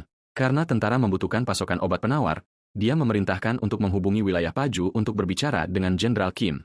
Di wilayah Paju, di dalam sebuah rumah mewah, seseorang menerima perintah telepon untuk melenyapkan seseorang. Ini adalah ayah pahlawan kita. Di kantornya, dia bertanya-tanya kapan putranya belajar melakukan semua itu karena dulu dia sangat sakit. Istrinya, Mitsui, memutuskan untuk pergi ke kota Gurai karena berpikir pemuda itu bisa ditipu dengan uang banyak. Tetapi sang jenderal meminta istrinya untuk membiarkan pemuda itu sendiri karena dia sudah dihapus dari daftar keluarga. Dengan senyum palsu, istrinya berkata bahwa ikatan darah tidak bisa diputus begitu saja. Sang istri kemudian mendesak suaminya untuk meyakinkan putranya memasok obat penawar ke tentara demi promosi jabatan sang suami, sambil mengeluhkan kesulitan keuangan mereka. Karena tidak sabar, sang pria menyuruh istrinya untuk pergi bertanya sendiri kepada pemuda itu. Ia kemudian menambahkan bahwa ia sudah menjelaskan dengan sangat jelas bahwa ia tidak akan melakukan hal seperti itu. Dengan penuh amarah, ibu tiri pahlawan kita hanya menatapnya dengan pandangan benci. Ia lalu berkata bahwa itu tidak masalah dan ia akan melakukan sesuatu dengan caranya sendiri, lalu meninggalkan ruangan. Dengan begitu, wanita itu membanting pintu dengan keras dan pergi, meninggalkan suaminya sendirian. Sang jenderal kemudian bersandar dan berpikir bahwa ia sudah tidak mendengar kabar dari putranya selama berbulan-bulan dan mengira ia telah meninggal. Namun ia menyadari pemuda itu hidup dengan sangat baik di kota Gurai dan merasa lega. Sambil tersenyum, ia merasa bahagia karena pemuda itu menghabiskan sisa hidupnya dengan cara yang bermakna. Adegan kemudian membawa kita ke pasar Guri yang ramai, di mana pahlawan kita sedang berjalan-jalan. Selanjutnya, ia tiba di Flame Boutique, sebuah tempat yang menjual pakaian berkualitas tinggi. Di dalam toko, kita melihat beberapa setelan dan mantel yang sangat elegan di rak. Di sana, sang penyihir, Mage, membantunya mencoba mantel dan mengatakan bahwa ia tahu mantel itu akan terlihat bagus untuknya. Sambil tersenyum, ia memuji pemuda itu dan mengatakan bahwa pakaian itu sangat cocok untuknya. Ia kemudian berterima kasih padanya dan berkomentar bahwa mantel yang terbuat dari produk sampingan Monster memang berbeda. Pemuda itu menyukai mantelnya yang ringan, memiliki pertahanan tinggi, dan pengatur suhu. Selain itu, ia sangat puas dengan ruang penyimpanan yang luas untuk senjata-senjatanya. Penyihir itu kemudian bertanya apakah dia adalah seorang awakener yang terkait dengan area tersebut karena membawa begitu banyak senjata, dan dia membenarkannya. Pemuda itu berkata ia tidak bisa menerimanya secara gratis, tetapi sang penyihir bersikeras bahwa itu adalah harga karena telah menyelamatkan nyawanya. Ia kemudian teringat bahwa wanita itu memberinya sesuatu yang sudah dipesan orang lain, yang membuatnya berada dalam posisi sulit. Namun, gadis itu mengatakan tidak apa-apa karena dia telah melacak barang lain dan mengirimkannya kepada klien tersebut. Sambil menyilangkan tangan, pahlawan kita tampaknya sedang memikirkan solusi untuk masalah tersebut. Ia kemudian menunjuk ke sisi lain toko dan mengatakan akan mengambil semuanya dari titik itu ke titik lainnya. Pemuda itu menjelaskan bahwa ia akan memberikannya sebagai hadiah kepada anak-anak di panti asuhan sekaligus membantu penjualan. Pemilik toko mengerti dan mengatakan dia akan membungkus semuanya, lalu memintanya menunggu sebentar. Ia berpikir bahwa pemuda itu adalah jenis awakener yang berbeda dan orang yang benar-benar baik. Tiba-tiba, bel di pintu berbunyi, menandakan pelanggan baru saja tiba. Pendatang baru itu mengatakan bahwa ia akhirnya menemukannya dan sudah mencarinya sejak lama. Kita melihat sepatu elegan dari pria yang baru saja memasuki toko pakaian tersebut. Ia memperkenalkan dirinya sebagai Joe Hunak, perwakilan dari Egypt Harmachi, dan menawarkan kartu nama. Protagonis kita menatap kartu itu dengan ekspresi wajah yang tidak ramah. CEO tersebut menertawakan situasi itu dan penolakan si pemuda untuk menjabat tangannya. Pemuda itu kemudian bertanya apa yang ia inginkan dan bagaimana ia berhasil menemukannya di sana. Dengan senyum arogan, pria itu mengatakan tidak ada yang tidak diketahui oleh asosiasinya. Tanpa basa-basi, sang CEO meminta pahlawan kita untuk memasok penawar racun nyamuk. Sambil menyeringai, pemuda itu bertanya apakah itu sebuah permintaan tolong atau ancaman. Pria itu mengatakan bahwa untuk saat ini itu adalah permintaan tolong, tetapi protagonis kita langsung menolaknya. Ia berterima kasih atas tawaran itu, tetapi mengatakan ia tidak ingin menjadi pria tanpa kehormatan. CEO tersebut kemudian menawarkan 5 miliar untuk formulanya, dan si pemuda bertanya apakah dia akan menjualnya hanya demi uang receh. Dengan seringai, ia menunjukkan bahwa ia tidak terintimidasi oleh ancaman pria itu. CEO tersebut memperingatkannya bahwa akan sulit untuk memantapkan dirinya di kota ini, tetapi pemuda itu mengatakan dia akan mengatasinya sendiri. Begitu berada di luar, CEO itu mengatakan pemuda itu akan menyesal dan mengeluarkan ponselnya. Ia kemudian menelepon seseorang dan menyuruh mereka untuk mulai bekerja seperti yang selalu mereka lakukan. Adegan berpindah ke pinggiran Gurai di lokasi konstruksi desa pahlawan kita. Kita melihat beberapa tas belanja yang tampaknya merupakan hadiah untuk seseorang. Pemuda itu tiba di lokasi dan mengumumkan bahwa ia telah kembali. Pemilik apotek menyapanya dan bertanya barang apa saja yang ada di tangannya. Ia menjelaskan bahwa ia selalu menerima bantuan dan membeli beberapa pakaian untuk anak-anak. Tergerak oleh tindakan pemuda itu, pria tua itu mulai menangis bahagia. Ia kemudian memanggil pemuda itu seorang santo, orang suci, dan berjanji tidak akan pernah melupakan kebaikan ini. Dengan senyum di wajahnya, pahlawan kita berkata ia senang pria itu menyukai hadiah-hadiahnya. Pemilik apotek berterima kasih atas kerja kerasnya dan mengatakan semuanya berjalan lancar berkat dia. Melihat konstruksi tersebut, pria tua itu bertanya apakah dia akhirnya sudah membulatkan tekad. Pemuda itu membenarkan bahwa perwakilan dari Egypt Harmachi mengunjunginya tadi. Khawatir, pemilik panti asuhan bertanya apakah pria itu mencoba menyakitinya dengan cara apapun, tetapi pahlawan kita mengatakan itu hanya ancaman kecil dan semuanya baik-baik saja. Ia kemudian memutuskan untuk mendirikan perusahaan farmasi dan meminta bantuan untuk masa depan. Pemuda itu memintanya untuk menjaga konstruksi karena ia akan pergi untuk sementara waktu. Ia mengungkapkan bahwa ia akan mencoba mengembangkan obat baru sebelum mendirikan perusahaan. Dijelaskan kemudian bahwa seni bela diri gurunya adalah yang terkuat di Murim. Seni itu menggabungkan kultivasi 5 elemen dengan pengetahuan bela diri lainnya. Seni tersebut terdiri dari 10 tahap dan pahlawan kita saat ini berada di antara tahap ketiga dan keempat. Setelah tahap ke-10, seseorang harus membuka poison spirit, roh racun, melalui pencerahan, persis seperti gurunya yang melenyapkan iblis surgawi dengan seni racunnya. Adegan kemudian membawa kita ke zona kemunculan binatang iblis di Gunung Jeri. Di sana kita melihat pilar energi hijau menjulang ke langit dengan kekuatan luar biasa. Selanjutnya, sosok berkerudung melayang di udara dan menghadapi binatang raksasa. Sambil tersenyum, pemuda itu tampak menikmati situasi tersebut. Ia kemudian menggenggam belatinya erat-erat dan bersiap untuk serangan berikutnya terhadap makhluk itu dengan energi hijau yang mengelilinginya. Pemuda itu menerjang makhluk tersebut dengan sekuat tenaga. Dampak dari pukulannya begitu kuat sehingga tubuh monster itu terlempar jauh.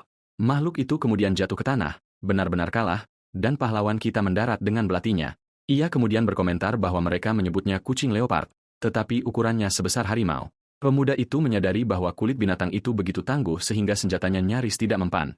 Ia merasa malu dengan levelnya saat ini, itulah sebabnya ia berlatih di Gunung Jerry. Pada saat itu, pemuda itu menemukan kelenjar racun yang sangat besar di tubuh makhluk tersebut. Dengan pengetahuan gurunya, ia tahu ia bisa tumbuh dengan cepat dengan mengonsumsi racun. Tubuhnya tidak bisa menanganinya sebelumnya, tetapi sekarang ia cukup stabil untuk maju ke tahap berikutnya. Tujuannya sekarang adalah menyerap racun dari water deer, rusa air, dengan spora beracun. Tiba-tiba, ia ingat perlu mengambil kembali belati terbangnya yang sangat mahal. Bersembunyi di semak-semak, ia menemukan targetnya, seekor binatang jinak dengan 2 punuk di punggungnya. Makhluk itu terlihat sangat mirip unta dan sedang makan dengan tenang, tidak menyadari bahaya. Di kejauhan, ia melihat pemburu lain juga mengejar hewan yang sama. Ternyata bagian mengerikan dari binatang ini adalah punuknya meledak saat ia mati. Dengan itu, spora mikroskopis dan sangat beracun tersebar di seluruh area. Seketika, awan racun ungu mengambil alih hutan, menjatuhkan pemburu lainnya. Pemuda itu kemudian bertanya-tanya apakah ini racun yang bahkan bisa melumerkan filter masker gas. Ia berkata pernah mendengar ini adalah racun terkuat dan ia tidak boleh menyia-nyiakannya. Dengan itu, ia mulai menggunakan energinya untuk mengumpulkan semua spora di udara. Sejumlah besar racun ungu berkumpul di sekitar pahlawan kita. Ia kemudian berkonsentrasi untuk dapat menyerap semua energi beracun itu sekaligus. Dengan kemampuannya, pemuda itu memadatkan semua racun menjadi bola kecil ki hijau. Ia memegang bola energi tersebut dan bersiap menyerapnya ke dalam tubuhnya. Pemuda itu berencana menggunakan Kies Poison Spirit-nya untuk mengubah segalanya menjadi energi internal. Dalam posisi meditasi, ia memulai proses penyerapan bola racun. Setelah beberapa saat, ia selesai mengalirkan ki-nya dan menyerap semua racun. Ia menyadari volumenya sangat besar sehingga tidak mudah untuk diubah menjadi energi internal. Namun ia sudah memahami komponen-komponennya dan tahu bahwa mengembangkan penawarnya akan sangat mudah. Dengan keuntungan ini, si pemuda bersumpah ia tidak boleh menjadi lemah seperti sebelumnya dan akan menjadi lebih kuat. Ia kemudian teringat masa lalunya dan bersumpah tidak akan pernah selemah itu lagi. Dengan itu, pemuda tersebut memegang bola energi racun dengan kedua tangannya. Bola itu bersinar terang dan ia akhirnya berhasil mencapai tahap keempat dari seninya. Duduk di tanah dan dikelilingi oleh aura hijau, ia berkomentar bahwa itu memakan waktu yang cukup lama.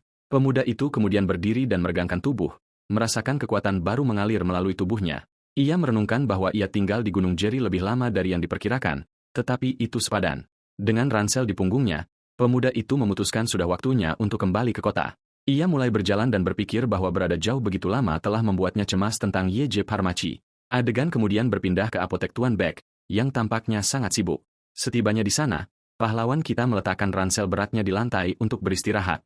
Ia kemudian menyapa pemilik apotek dan memberitahunya bahwa ia sudah kembali dari perjalanannya.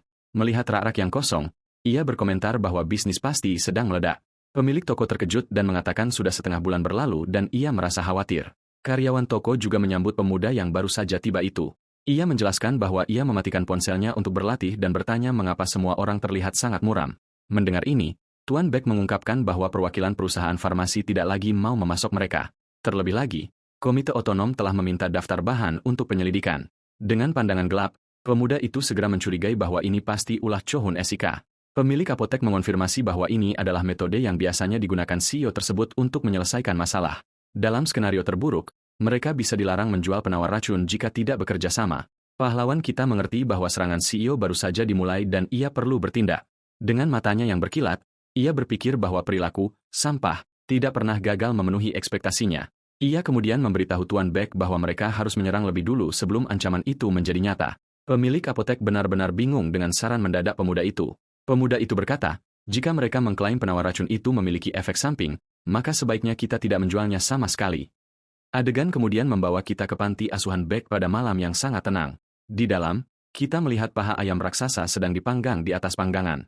Semua orang dari panti asuhan dan apotek berkumpul untuk pesta barbeque perayaan besar. Pahlawan kita kemudian memakan sepotong daging dan tampak bersenang-senang dengan semua orang. Tiba-tiba, sebuah cahaya bersinar di matanya dan ia tampak memiliki ide cemerlang.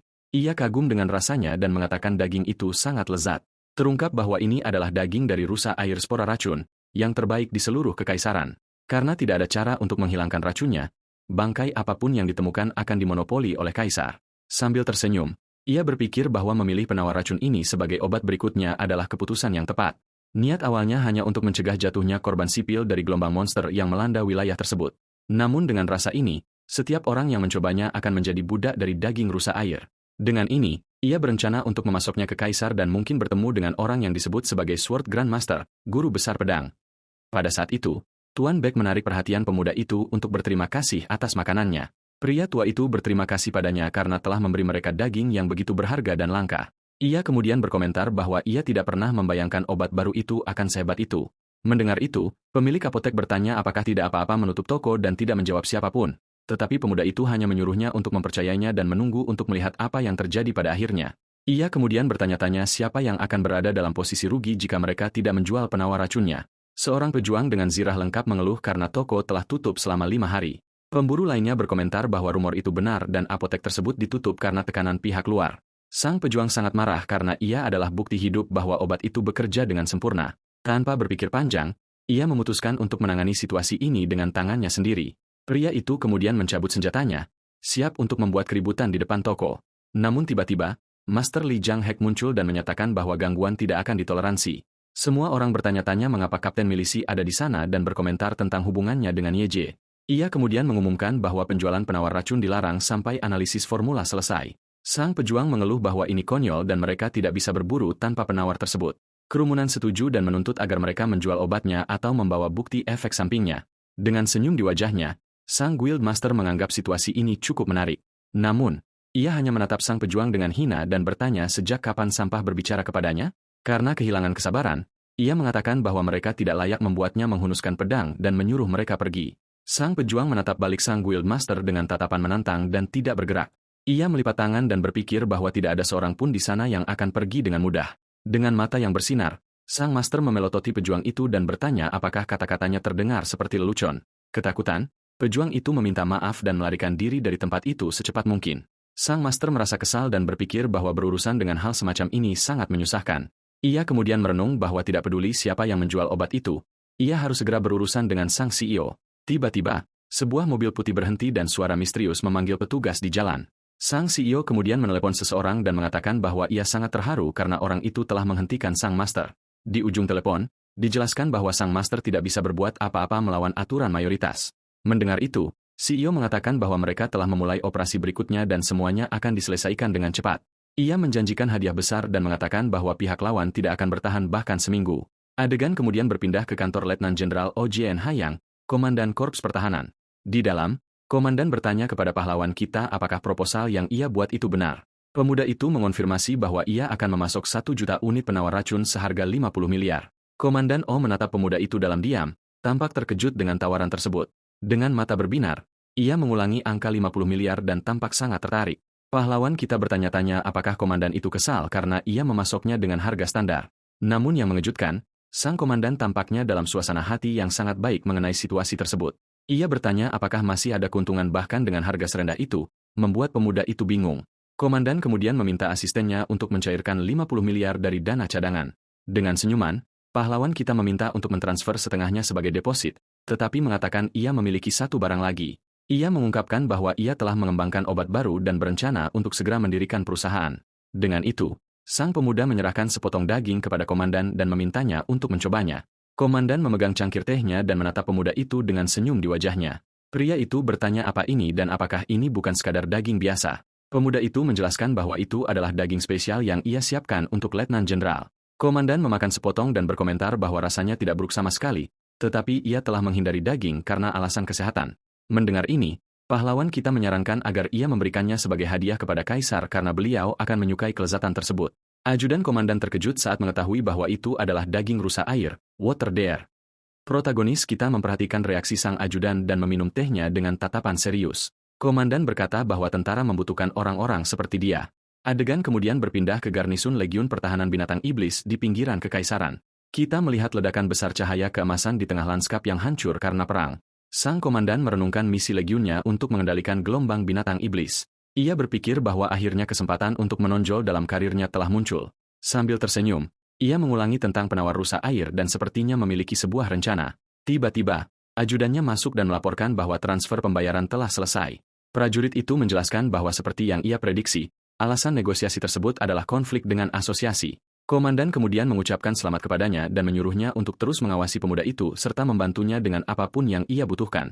Sambil tersenyum, ia berkata bahwa ajudannya telah bekerja keras, bahkan ketika ia telah kehilangan koneksinya. Prajurit itu berterima kasih karena akhirnya sang komandan mengakui semua penderitaan yang ia lalui. Mendengar itu, Sang komandan memegangnya dan bersiap untuk memeluk bawahannya. Dengan tangan di bahu prajurit itu, ia memegangnya erat dan tampak sangat emosional. Ia kemudian mengajaknya menggunakan kesempatan ini untuk naik ke istana kekaisaran dan prajurit itu setuju sambil merayakan kemenangan. Komandan meninggalkan ruangan sambil meneriakkan, "Hidup pahlawan kita." Adegan beralih ke rumah pemuda itu di pinggiran kota gerai. Di dalam, kita melihat bahwa pendirian perusahaan berjalan dengan sangat baik. Pemilik apotek mengatakan bahwa segera setelah nama diputuskan, ia akan menangani sisanya. Dengan surat kabar di tangan, pahlawan kita mengatakan bahwa kontrak dengan militer sukses besar. Sang komandan bahkan tiba-tiba membocorkan berita itu ke pers untuk membantu mempromosikan obat baru tersebut. Pemilik apotek mengonfirmasi bahwa 25 miliar dari deposit digunakan untuk melunasi pinjaman. Ia berkomentar bahwa ia sangat kesal sehingga ia memutuskan hubungan dengan bank dan menutup semua rekening. Pahlawan kita kemudian menyuruhnya menggunakan sisa uang untuk menjalankan panti asuhan. Ia mengungkapkan bahwa ia telah banyak berpikir dan tidak bisa mengelola perusahaan sendirian. Dengan senyuman, ia berkata bahwa ia butuh asisten yang andal untuk perjalanan baru ini. Ia kemudian mengundang pemilik apotek untuk menjadi mitranya, dan pria itu terkejut. Pria tua itu berkata ia tidak bisa menerima tawaran itu karena ia hanya pernah mengelola apotek kecil. Tetapi sang pemuda berkata bahwa ia hanya tahu cara membuat obat dan tidak bisa melakukannya tanpa bantuannya. Merasa terharu, pria itu setuju untuk bergabung dalam usaha baru ini. Ia menyarankan pembagian saham 91, tetapi pahlawan kita menolak. Pemuda itu ingin dia terlibat secara mendalam dan menawarkan pembagian 7-3. Pemilik apotek menerima, tetapi mengatakan dia tidak akan mengelolanya karena dia tahu seseorang yang lebih kompeten. Dalam sebuah kilas balik, kita melihat wanita muda yang mengantarkan paket dan pahlawan kita mengingatnya. Pemilik apotek berkata putrinya adalah yang paling pintar dan dia akan segera meneleponnya. Dengan senyum, pahlawan kita berpikir bahwa kekuatan aslinya adalah anak-anak yang ia besarkan. Dengan pemikiran itu, keduanya berjabat tangan untuk meresmikan kemitraan bisnis tersebut. Pemuda itu kemudian mendapat ide dan menyarankan nama untuk perusahaan baru itu, Tai Hong Bio. Mendengar itu, pemilik apotek berkata ia telah memanggil beberapa mantan penghuni panti asuhan untuk membantu mereka. Protagonis kita bingung dan bertanya mengapa dia tiba-tiba memanggil mereka. Pria tua itu menjelaskan bahwa sang CEO adalah tipe orang yang menggunakan kekerasan dan dia memanggil mereka untuk menjadi pengawalnya. Namun, pemuda itu menolak bantuan tersebut dan mengatakan mereka lebih baik melindungi panti asuhan saja. Pemilik panti asuhan bingung dengan kepercayaan diri sang pemuda dan bertanya-tanya dari mana asalnya. Dengan tangan di dagu, ia merenung bahwa pemuda itu bahkan tidak memiliki pola di wajahnya untuk menunjukkan kekuatannya. Pahlawan kita menyadari ketidakpercayaan itu dan bertanya apakah ini bukan saatnya bagi mereka untuk membangun kepercayaan. Tuan Black merasa malu dan mengatakan dia mempercayainya, tetapi pahlawan kita memotong pembicaraannya. Ia kemudian mengerti dan memutuskan untuk memperjelas semuanya sekali dan untuk selamanya. Dengan itu, ia memintanya untuk memanggil teman-temannya agar ia bisa membuktikan kemampuannya. Dengan mantel di tangan, ia berkata bahwa ia akan pergi berburu bersama mereka untuk menguji penawar racun yang baru. Adegan kemudian membawa kita ke zona perbatasan binatang iblis Jerus. Di sana kita melihat sekelompok pemburu berjalan melewati hutan menuju tujuan mereka. Salah satu pemburu mengomentari mantel pahlawan kita yang bernilai lebih dari 4 miliar. Salah satu pria menyentuh bahunya dan memanggilnya Direktur Kim Tae-ju dengan penuh hormat. Pria ini adalah Bake Chang-hun, seorang pendekar pedang yang telah bangkit, awakened, dan dia mengatakan akan memimpin di depan. Pahlawan kita kemudian menyuruh pemuda itu untuk memanggilnya Hyongnim saja agar lebih santai.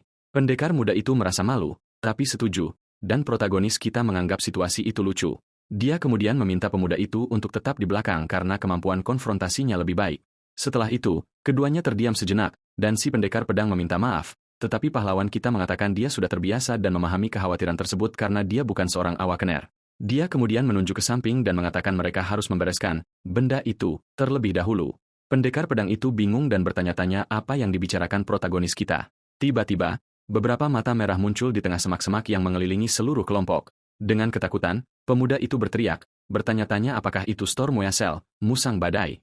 Tanpa membuang waktu, sekawanan makhluk bermata merah menyerbu maju untuk menyerang. Pendekar pedang itu ketakutan sementara pahlawan kita bersiap untuk melawan makhluk-makhluk tersebut. Terkejut, pemuda itu bertanya-tanya kapan semua musang badai itu muncul. Dengan energi ungu di tangannya, pahlawan kita berjongkok dan menyiapkan serangan yang kuat. Di salah satu tangannya, dia memegang beberapa anak panah kecil, dart, dengan kekuatan misterius. Di tangannya yang lain, pemuda itu memegang beberapa bola dengan tujuan yang tidak diketahui. Dengan tatapan penuh tekad, protagonis kita bersiap untuk melenyapkan ancaman tersebut. Tanpa membuang waktu, dia melemparkan semua senjata rahasianya sekaligus. Serangan itu menciptakan air terjun, belati terbang yang menyerbu ke arah monster-monster tersebut. Pendekar pedang muda itu benar-benar terkejut dan tidak mengerti apa yang sedang terjadi. Musang-musang itu ditakuti karena bergerak dalam kelompok, tetapi mereka terkena serangan telak secara langsung. Pemuda itu merenung bahwa biasanya dia bahkan tidak akan mampu menyentuh monster sekuat ini. Melihat ke langit, dia menyadari bahwa semua makhluk itu telah musnah sepenuhnya. Dengan ketenangan yang menakutkan, pahlawan kita hanya memperhatikan debu dari serangan yang mereda. Dia kemudian mengeluh bahwa dari semua hal yang bisa muncul, harus kawanan musang yang datang. Pemuda itu berpikir bahwa dia bahkan tidak punya waktu untuk mengeluarkan pisau lemparnya yang bisa digunakan kembali. Dia melindungi kelompok tersebut dan merenung bahwa dia tidak akan sanggup menghadapi Tuan Ban jika sesuatu terjadi pada mereka. Untuk menyelesaikan situasi tersebut, dia menggunakan semua senjata pembunuh rahasia manusianya. Masalahnya adalah lebih dari 200 senjata hilang, dan dia bertanya-tanya berapa biayanya. Dia berharap Poison Spirit Art-nya berada di tahap ke-7 sehingga senjata-senjata itu bisa kembali kepadanya. Saat itu, pendekar pedang tersebut mendekat dan memanggil pahlawan kita dengan ragu-ragu. Pemuda itu berkomentar bahwa dia mendengar para master bisa menyembunyikan tato mereka dan bertanya apakah dia adalah salah satunya. Dengan senyuman, protagonis kita membantah bahwa dia adalah seorang awakener dan mengatakan dia akan memimpin jalan.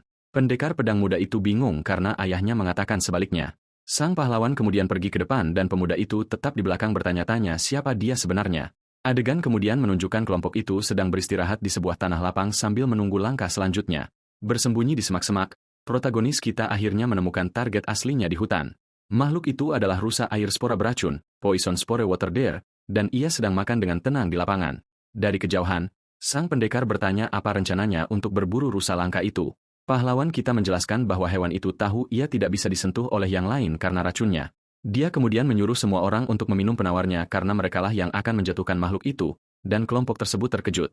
Pendekar pedang itu mempertanyakan apakah dia bisa mempercayai penawar yang masih dalam tahap pengujian, tetapi dia memutuskan untuk mempercayainya karena pahlawan kita telah membuktikan kekuatannya dan mereka berada di kapal yang sama. Pemuda itu meminum penawarnya dan mengatakan sekarang giliran mereka untuk membuktikan diri. Dia kemudian berbalik dan mengatakan akan pergi lebih dulu serta meminta bantuan senjata mana jika rusa itu mencoba melarikan diri. Tanpa membuang waktu, pendekar pedang muda itu menghunus pedangnya dan bersiap untuk menyerang. Dengan teriakan perang, dia menyerbu dengan kekuatan penuh ke arah makhluk itu, yang tampak ketakutan. Merasakan bahaya, hewan itu mengeluarkan teriakan memekakkan telinga yang bergema di seluruh hutan. Suaranya begitu tajam sehingga anggota kelompok lainnya harus menutup telinga agar tidak pingsan. Namun tanpa tergoyahkan, sang pejuang melompat ke udara dan menyiapkan pukulan terakhir terhadap binatang itu. Dengan tebasan yang bersih dan presisi, dia membelah makhluk itu menjadi dua dengan satu ayunan pedangnya. Makhluk itu jatuh ke tanah, kalah total, dan pertempuran akhirnya berakhir. Tiba-tiba, salah satu pemburu wanita berteriak putus asa dan memperingatkan bahwa binatang itu akan meledak. Dengan itu, tubuh hewan tersebut mulai bersinar dengan energi ungu, menandakan ledakan. Awan spora beracun menyebar ke seluruh area di sekitar para pemburu. Dari kejauhan, pahlawan kita mengamati dan berpikir bahwa awalnya dia tidak mempercaya mereka, tetapi mereka tidak buruk. Dia menyadari penawarnya berhasil dan memuji keberanian pemuda itu meskipun keterampilannya terbatas. Merasa lega, salah satu gadis berteriak kepada pendekar pedang itu dan merayakan bahwa semua orang baik-baik saja. Pemuda itu tersenyum, senang melihat penawarnya benar-benar bekerja seperti yang dijanjikan. Pahlawan kita mendekat dan mengatakan bahwa dengan penawar itu, semuanya menjadi lebih mudah karena rusa-rusa itu lemah. Dengan itu, kelompok tersebut meminta maaf karena meragukan obatnya dan mengatakan mereka mempercayainya sejak awal. Protagonis kita kemudian mengatakan bahwa jika tidak ada masalah, perburuan dilanjutkan dan pemuda itu setuju. Dia kemudian meminta pemuda itu untuk mengurus dagingnya dan memperingatkan bahwa rusa tersebut akan punah dengan adanya penawar ini. Adegan kemudian berpindah ke ibu kota Kekaisaran Samon, kota Nyusu. Di sana kita melihat markas besar Marina Group, sebuah bangunan raksasa dan sangat megah. Di dalam gedung, kita melihat sebuah kantor yang penuh dengan orang-orang yang bekerja di depan komputer mereka. Tiba-tiba, seseorang memanggil manajer Beck yang sedang fokus pada pekerjaannya. Ini adalah Bake Seoyan, manajer termuda di kantor strategi dan perencanaan. Dia adalah wakil direktur dan mengatakan dia tahu wanita itu berasal dari panti asuhan Tuan Beck. Wanita muda itu bingung dengan pertanyaan mendadak itu dan menanyakan alasan ketertarikannya. Dengan senyum yang aneh, pria itu mengatakan ingatannya benar dan menyuruhnya meninggalkan pekerjaannya. Bingung, wanita muda itu meminta bosnya untuk mengulangi apa yang baru saja dia katakan. Dengan senyum jahat, dia mengatakan ingin meminta bantuan dan menyuruhnya pergi ke Garai. Dia kemudian menjelaskan bahwa dia ingin wanita itu menangani sebuah pekerjaan di sana dan kemudian kembali ke perusahaan. Untuk menjelaskan situasinya, pria itu menunjukkan surat kabar dengan berita tentang perusahaan baru, Tea Hing Bio. Wanita itu bertanya-tanya mengapa dia bertindak seperti ini, tetapi mengonfirmasi bahwa dia telah membaca tentang penawar baru tersebut. Saat itu, sang direktur mengungkapkan bahwa apotek ayahnya adalah anak perusahaan dari perusahaan baru tersebut, dan dia terkejut. Dia kemudian memerintahkannya untuk pergi ke Gurai dan mengambil formula penawar tersebut untuk orang yang dia layani. Dengan tatapan gelap, Wanita muda itu mengerti bahwa dia memintanya untuk mengkhianati ayahnya sendiri. Tiba-tiba, ponselnya berdering dan dia melihat ada panggilan dari ayahnya. Tepat waktu, dia meminta izin untuk menjawab dan pria itu menyuruhnya cepat karena dia juga memiliki laporan yang harus dikerjakan. Dengan ponsel di telinganya, wanita muda itu menjawab panggilan ayahnya untuk melihat apa yang dia inginkan. Sementara itu, sang direktur hanya memperhatikannya dengan tangan bersedekap, menunggu jawaban. Sambil tersenyum, wanita muda itu mengatakan dia mengerti dan akan berbicara dengannya nanti. Segera setelah dia menutup telepon, pria itu bertanya apakah dia telah membuat keputusan tentang lamaran tersebut. Dengan tekad bulat, sang manajer berdiri dan mengonfirmasi bahwa dia akan pergi ke kota gerai seperti yang diminta. Puas, pria itu mengatakan itu adalah pilihan yang baik, tetapi dia, wanita itu, menunjukkan kartu identitasnya dengan ekspresi serius.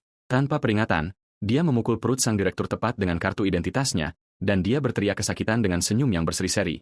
Wanita muda itu mengumumkan bahwa dia mengundurkan diri dari perusahaan mengerikan ini. Perempuan itu mengeluh bahwa pria tersebut selalu mengganggunya dan kini telah melewati batas dengan memintanya mengkhianati ayahnya. Merasa kesal, si pria menghinanya dengan menyebutnya anak yatim piatu, tetapi perempuan itu mengabaikannya dan pergi tanpa menoleh ke belakang. Adegan kemudian berpindah ke pahlawan kita yang sedang berada di sebuah bangunan di kota Gurai pada malam hari. Di dalam, pemuda itu berterima kasih kepada semua orang atas kerja keras yang mereka lakukan sepanjang hari. Kita melihat seorang pendekar pedang muda yang kelelahan di dalam gudang yang penuh dengan kotak dan perbekalan. Dia berterima kasih atas bantuannya, dan pahlawan kita menyuruhnya kembali ke panti asuhan untuk beristirahat. Merasa khawatir, pemuda itu bertanya tentang perlindungan dan mengatakan bahwa ayahnya menyuruhnya untuk berjaga.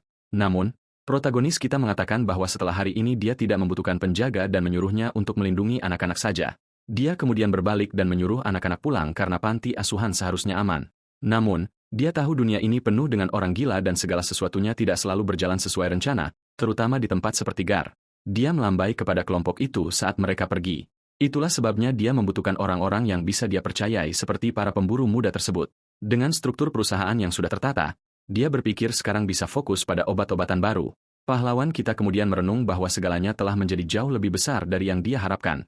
Lift tiba di lantai 5 dan pemuda itu berpikir tidak ada ruginya menghasilkan banyak uang.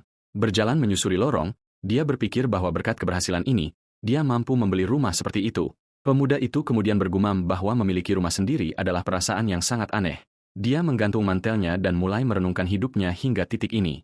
Dia ingat dilahirkan sebagai seorang penolak mana rejektor, dan berpikir dia akan mati di PU. Terpaksa masuk tentara, dia hampir tidak selamat, tetapi dia berhasil bangkit, awakened, dan datang ke gerai. Berbaring di tempat tidur, dia berpikir bahwa banyak hal telah terjadi dalam waktu singkat. Sambil menatap keluar jendela, dia memutuskan bahwa gerai akan menjadi titik awalnya untuk bangkit kembali. Adegan beralih ke depan gedung di mana beberapa pria mencurigakan sedang berdiri.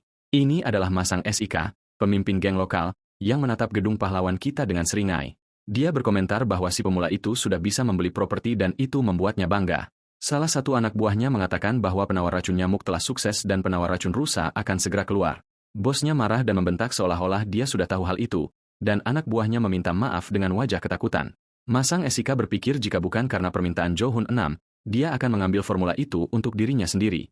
Dia kemudian mengatakan bahwa jika pasokan obat presiden habis, mereka akan celaka, lalu menyuruh anak buahnya bergerak. Salah satu preman menggunakan peralatannya untuk membobol pintu gedung. Dengan itu, para anak buah mulai menaiki tangga dalam diam agar tidak ketahuan. Pemimpin geng memerintahkan mereka untuk tidak bicara apa-apa dan langsung saja memberikan suntikan. Salah satu pria mendekati kamar dengan jarum suntik di tangan, siap menyerang. Dia menyiapkan jarum dan mendekati pintu kamar tidur. Dia membuka pintu dan menemukan pemuda itu sedang tidur. Namun, ada sesuatu yang terasa salah. Jarum suntik itu berisi cairan ungu misterius yang rencananya akan digunakan pada si pemuda. Tiba-tiba, sebuah tangan mencengkram pergelangan tangannya dengan kuat dan menghentikan serangan tersebut. Pahlawan kita muncul dengan mata yang bersinar, dan pria itu tersentak melihat bahwa dia ternyata bangun. Pemimpin geng marah dan bertanya apa yang dia lakukan, lalu menyuruh anak buahnya untuk segera menyuntik. Dengan ketakutan, si anak buah mengatakan tangannya tidak bisa bergerak dan dia tidak bisa berbuat apa-apa. Sang bos bingung dengan apa yang terjadi pada bawahannya. Protagonis kita kemudian mengungkapkan bahwa dia sudah tahu mereka ada di sana sejak awal. Si anak buah bingung dan melihat ke tangannya, tidak mengerti kemana jarum suntik itu pergi. Sambil tersenyum, pahlawan kita muncul membawa suntikan tersebut dan berkata bahwa dia benci jarum karena rasanya sakit. Seluruh anggota geng berkumpul dan salah satu pria bertanya apakah pemuda itu benar-benar seorang penolak mana. Dia kemudian memutar-mutar jarum suntik di jarinya dan bertanya-tanya apakah efeknya akan berkurang jika dia meminum cairannya. Pemimpin geng marah atas keberaniannya dan menyebutnya cacing karena mencuri obat mereka. Terkejut dengan pemandangan itu, pria itu bertanya mengapa dia meminum zat berbahaya tersebut. Tanpa peduli, protagonis kita meneteskan racun ungu itu ke dalam mulutnya. Jarum suntik yang kini kosong jatuh ke lantai dan keheningan memenuhi ruangan. Energi ungu mengelilinginya, dan dia berkata bahwa racunnya enak, lalu bertanya apakah mereka punya lagi. Cerita mengungkapkan bahwa ada rumor tentang geng yang mendistribusikan narkoba di Gar. Zat di depannya adalah buktinya, dan baginya, itu hanyalah jenis racun baru. Dengan teknik seninya yang sudah mencapai tahap keempat, dia bisa menangani obat-obatan persis seperti yang dilakukan gurunya. Untuk meningkatkan inti racunnya, Poison Core, dia memutuskan untuk menyerap obat-obatan yang ada di dalam tubuh para preman tersebut. Dengan satu sentuhan, dia menyembuhkan salah satu anak buah, dan sang bos bertanya-tanya bagaimana dia melakukannya. Pemuda itu kemudian berbalik ke arah pemimpin geng dan bertanya siapa yang mengirimnya. Dengan ketakutan, pria itu mengatakan dia akan tamat jika memberitahu, tetapi pahlawan kita mengatakan akan membantunya. Teriakan kesakitan menggema di seluruh gedung saat cahaya hijau menerangi jendela kamar. Adegan berpindah ke keesokan harinya, memperlihatkan jalanan kota yang sibuk. Di dalam mobil mewah, kita melihat Master Lee Jang-hek sedang menuju ke suatu tempat. Dia memikirkan laporan yang diajukan oleh pahlawan kita, si ahli penawar racun. Wanita muda di dalam mobil menjelaskan bahwa geng Sang Sik membobol rumah pemuda itu dan berhasil ditangkap. Master Guild tersebut marah dan menyadari bahwa Joe Han Sik pasti berada di balik semua ini. Dia berpikir pemuda itu hanyalah pendatang baru, tetapi masalah sebenarnya adalah Tuan Bake. Master itu tahu konflik ini akan panjang dan milisi akan merasakan tekanan dari penyelidikan tersebut. Menatap gedung pemuda itu, dia berpikir bahwa pada akhirnya, ini adalah satu-satunya cara untuk menyelesaikannya. Di depan tempat itu, kita melihat para preman berlutut, serta Tuan Bake bersama pahlawan kita. Pemimpin geng tampak sangat kesakitan dan memohon sedikit lagi obat tersebut. Tiba-tiba, sepasang sepatu bot elegan mendekat ke tempat semua orang berkumpul di halaman. Itu adalah sang Master Guild yang datang bersama bawahannya dan menyapa semua orang. Tuan Bake menyambutnya dan mengatakan dia tiba sangat cepat bersama milisi. Master Guild mendekat, dan Tuan Bake bingung dengan kehadirannya di sana. Tergeletak di tanah, pemimpin geng hanya bisa bergumam tentang obat yang dia butuhkan. Dengan itu, sang Master menyuruh semua orang mundur, dan staf panti asuhan tidak mengerti apa-apa. Tanpa membuang waktu, pria tua itu meletakkan tangannya di pedang dan bersiap menyerang.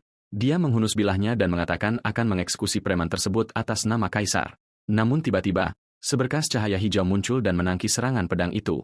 Pada detik terakhir, energi hijau menghantam tanah dan mencegah Master Guild menghabisi tawanan tersebut. Pada saat itu, pahlawan kita muncul dan bertanya mengapa dia mencoba melenyapkan saksi kunci. Dengan ponsel di tangan, dia menunjukkan pengakuan si preman yang mengungkap rencana Zhou Hang 6. Pemuda itu kemudian berkata bahwa dari cara sang master bertindak, dia pasti sudah tahu semuanya. Dengan geram, pria itu bertanya siapa dia, dan protagonis kita memperkenalkan dirinya sebagai Kim Tou. Dengan mata yang bersinar ungu, sang master akhirnya mengerti bahwa dialah pencipta penawar racun tersebut. Ekspresi Master Guild berubah total, dan dia menatap pemuda itu dengan kebencian. Dia mendekat dan bertanya apakah hal itu seharusnya membuatnya terkesan. Pria tua itu tidak terguncang dan mengejek pencapaian pemuda itu seolah tidak ada artinya. Tiba-tiba, sebuah ingatan muncul di benaknya dan dia tampak mengenali pahlawan kita. Dia ingat pemuda itu saat dia masih menjadi kuli angkut barang biasa. Protagonis kita hanya menatapnya dengan tatapan serius dan penuh tekad tanpa mengucapkan sepatah kata pun. Pemuda itu mengonfirmasi bahwa itu adalah wajah yang pernah dia lihat di suatu tempat sebelumnya. Sang master kemudian menghadapinya dan akhirnya bertanya apakah dia benar-benar pencipta penawar racun yang terkenal itu. Dengan senyum jahat dan aura ungu, dia bersiap untuk menunjukkan kekuatannya. Dia kemudian berkata bahwa di kota Gurai, kata-katanya adalah hukum dan tidak ada yang bisa menantangnya. Dengan itu, dia mengajukan tawaran terakhir dan mengatakan akan menghabisi keempat preman itu di sana juga. Namun pahlawan kita segera menolak proposal tersebut dan tidak tampak terintimidasi sedikitpun. Karena habis kesabaran, sang master menerjang maju dan menantangnya untuk mencoba menghentikan apa yang ingin dia lakukan. Pemuda itu kemudian merasa kesal dan menghentikan tebasan pedang tersebut hanya dengan salah satu tangannya. Dengan energi hijau di jari-jarinya, dia mempersiapkan serangan balik yang kuat. Dikelilingi oleh auranya, pahlawan kita menahan pedang sang master dan menatapnya dengan hina. Energi dari kedua pejuang itu bentrok dalam ledakan kekuatan ungu dan hijau dengan belati terbangnya. Sang master bertanya apakah dia yang menangkap para preman itu. Master Guild melihat goresan di tangannya dan mengakui bahwa pemuda itu memiliki serangan yang lumayan. Dengan aura ungu, dia mengatakan bahwa hukuman karena menghalangi seorang master sebanyak 2 kali adalah kematian. Pahlawan kita kemudian memegang belatinya dan bertanya-tanya apakah para master benar-benar sehebat itu. Dengan tatapan penasaran, dia bertanya-tanya apa yang sebenarnya diandalkan oleh Master Guild tersebut. Tanpa membuang waktu, kedua pejuang itu merangsek maju dan memulai pertempuran sengit di halaman. Pemuda itu kemudian melemparkan belati energi hijaunya dengan kecepatan yang mengesankan. Dengan pedang yang bersinar, sang master bersiap untuk bertahan melawan serangan yang datang ke arahnya. Namun tiba-tiba, sebuah helikopter muncul dan sebuah suara misterius menyuruh mereka berdua untuk menghentikan pertarungan. Beberapa pria berseragam melompat dari pesawat dan turun menuju lokasi perkelahian. Seorang pria dengan rambut kuncir kuda mendarat dengan benturan keras dan menghadapi Master Guild. Ini adalah sang komandan.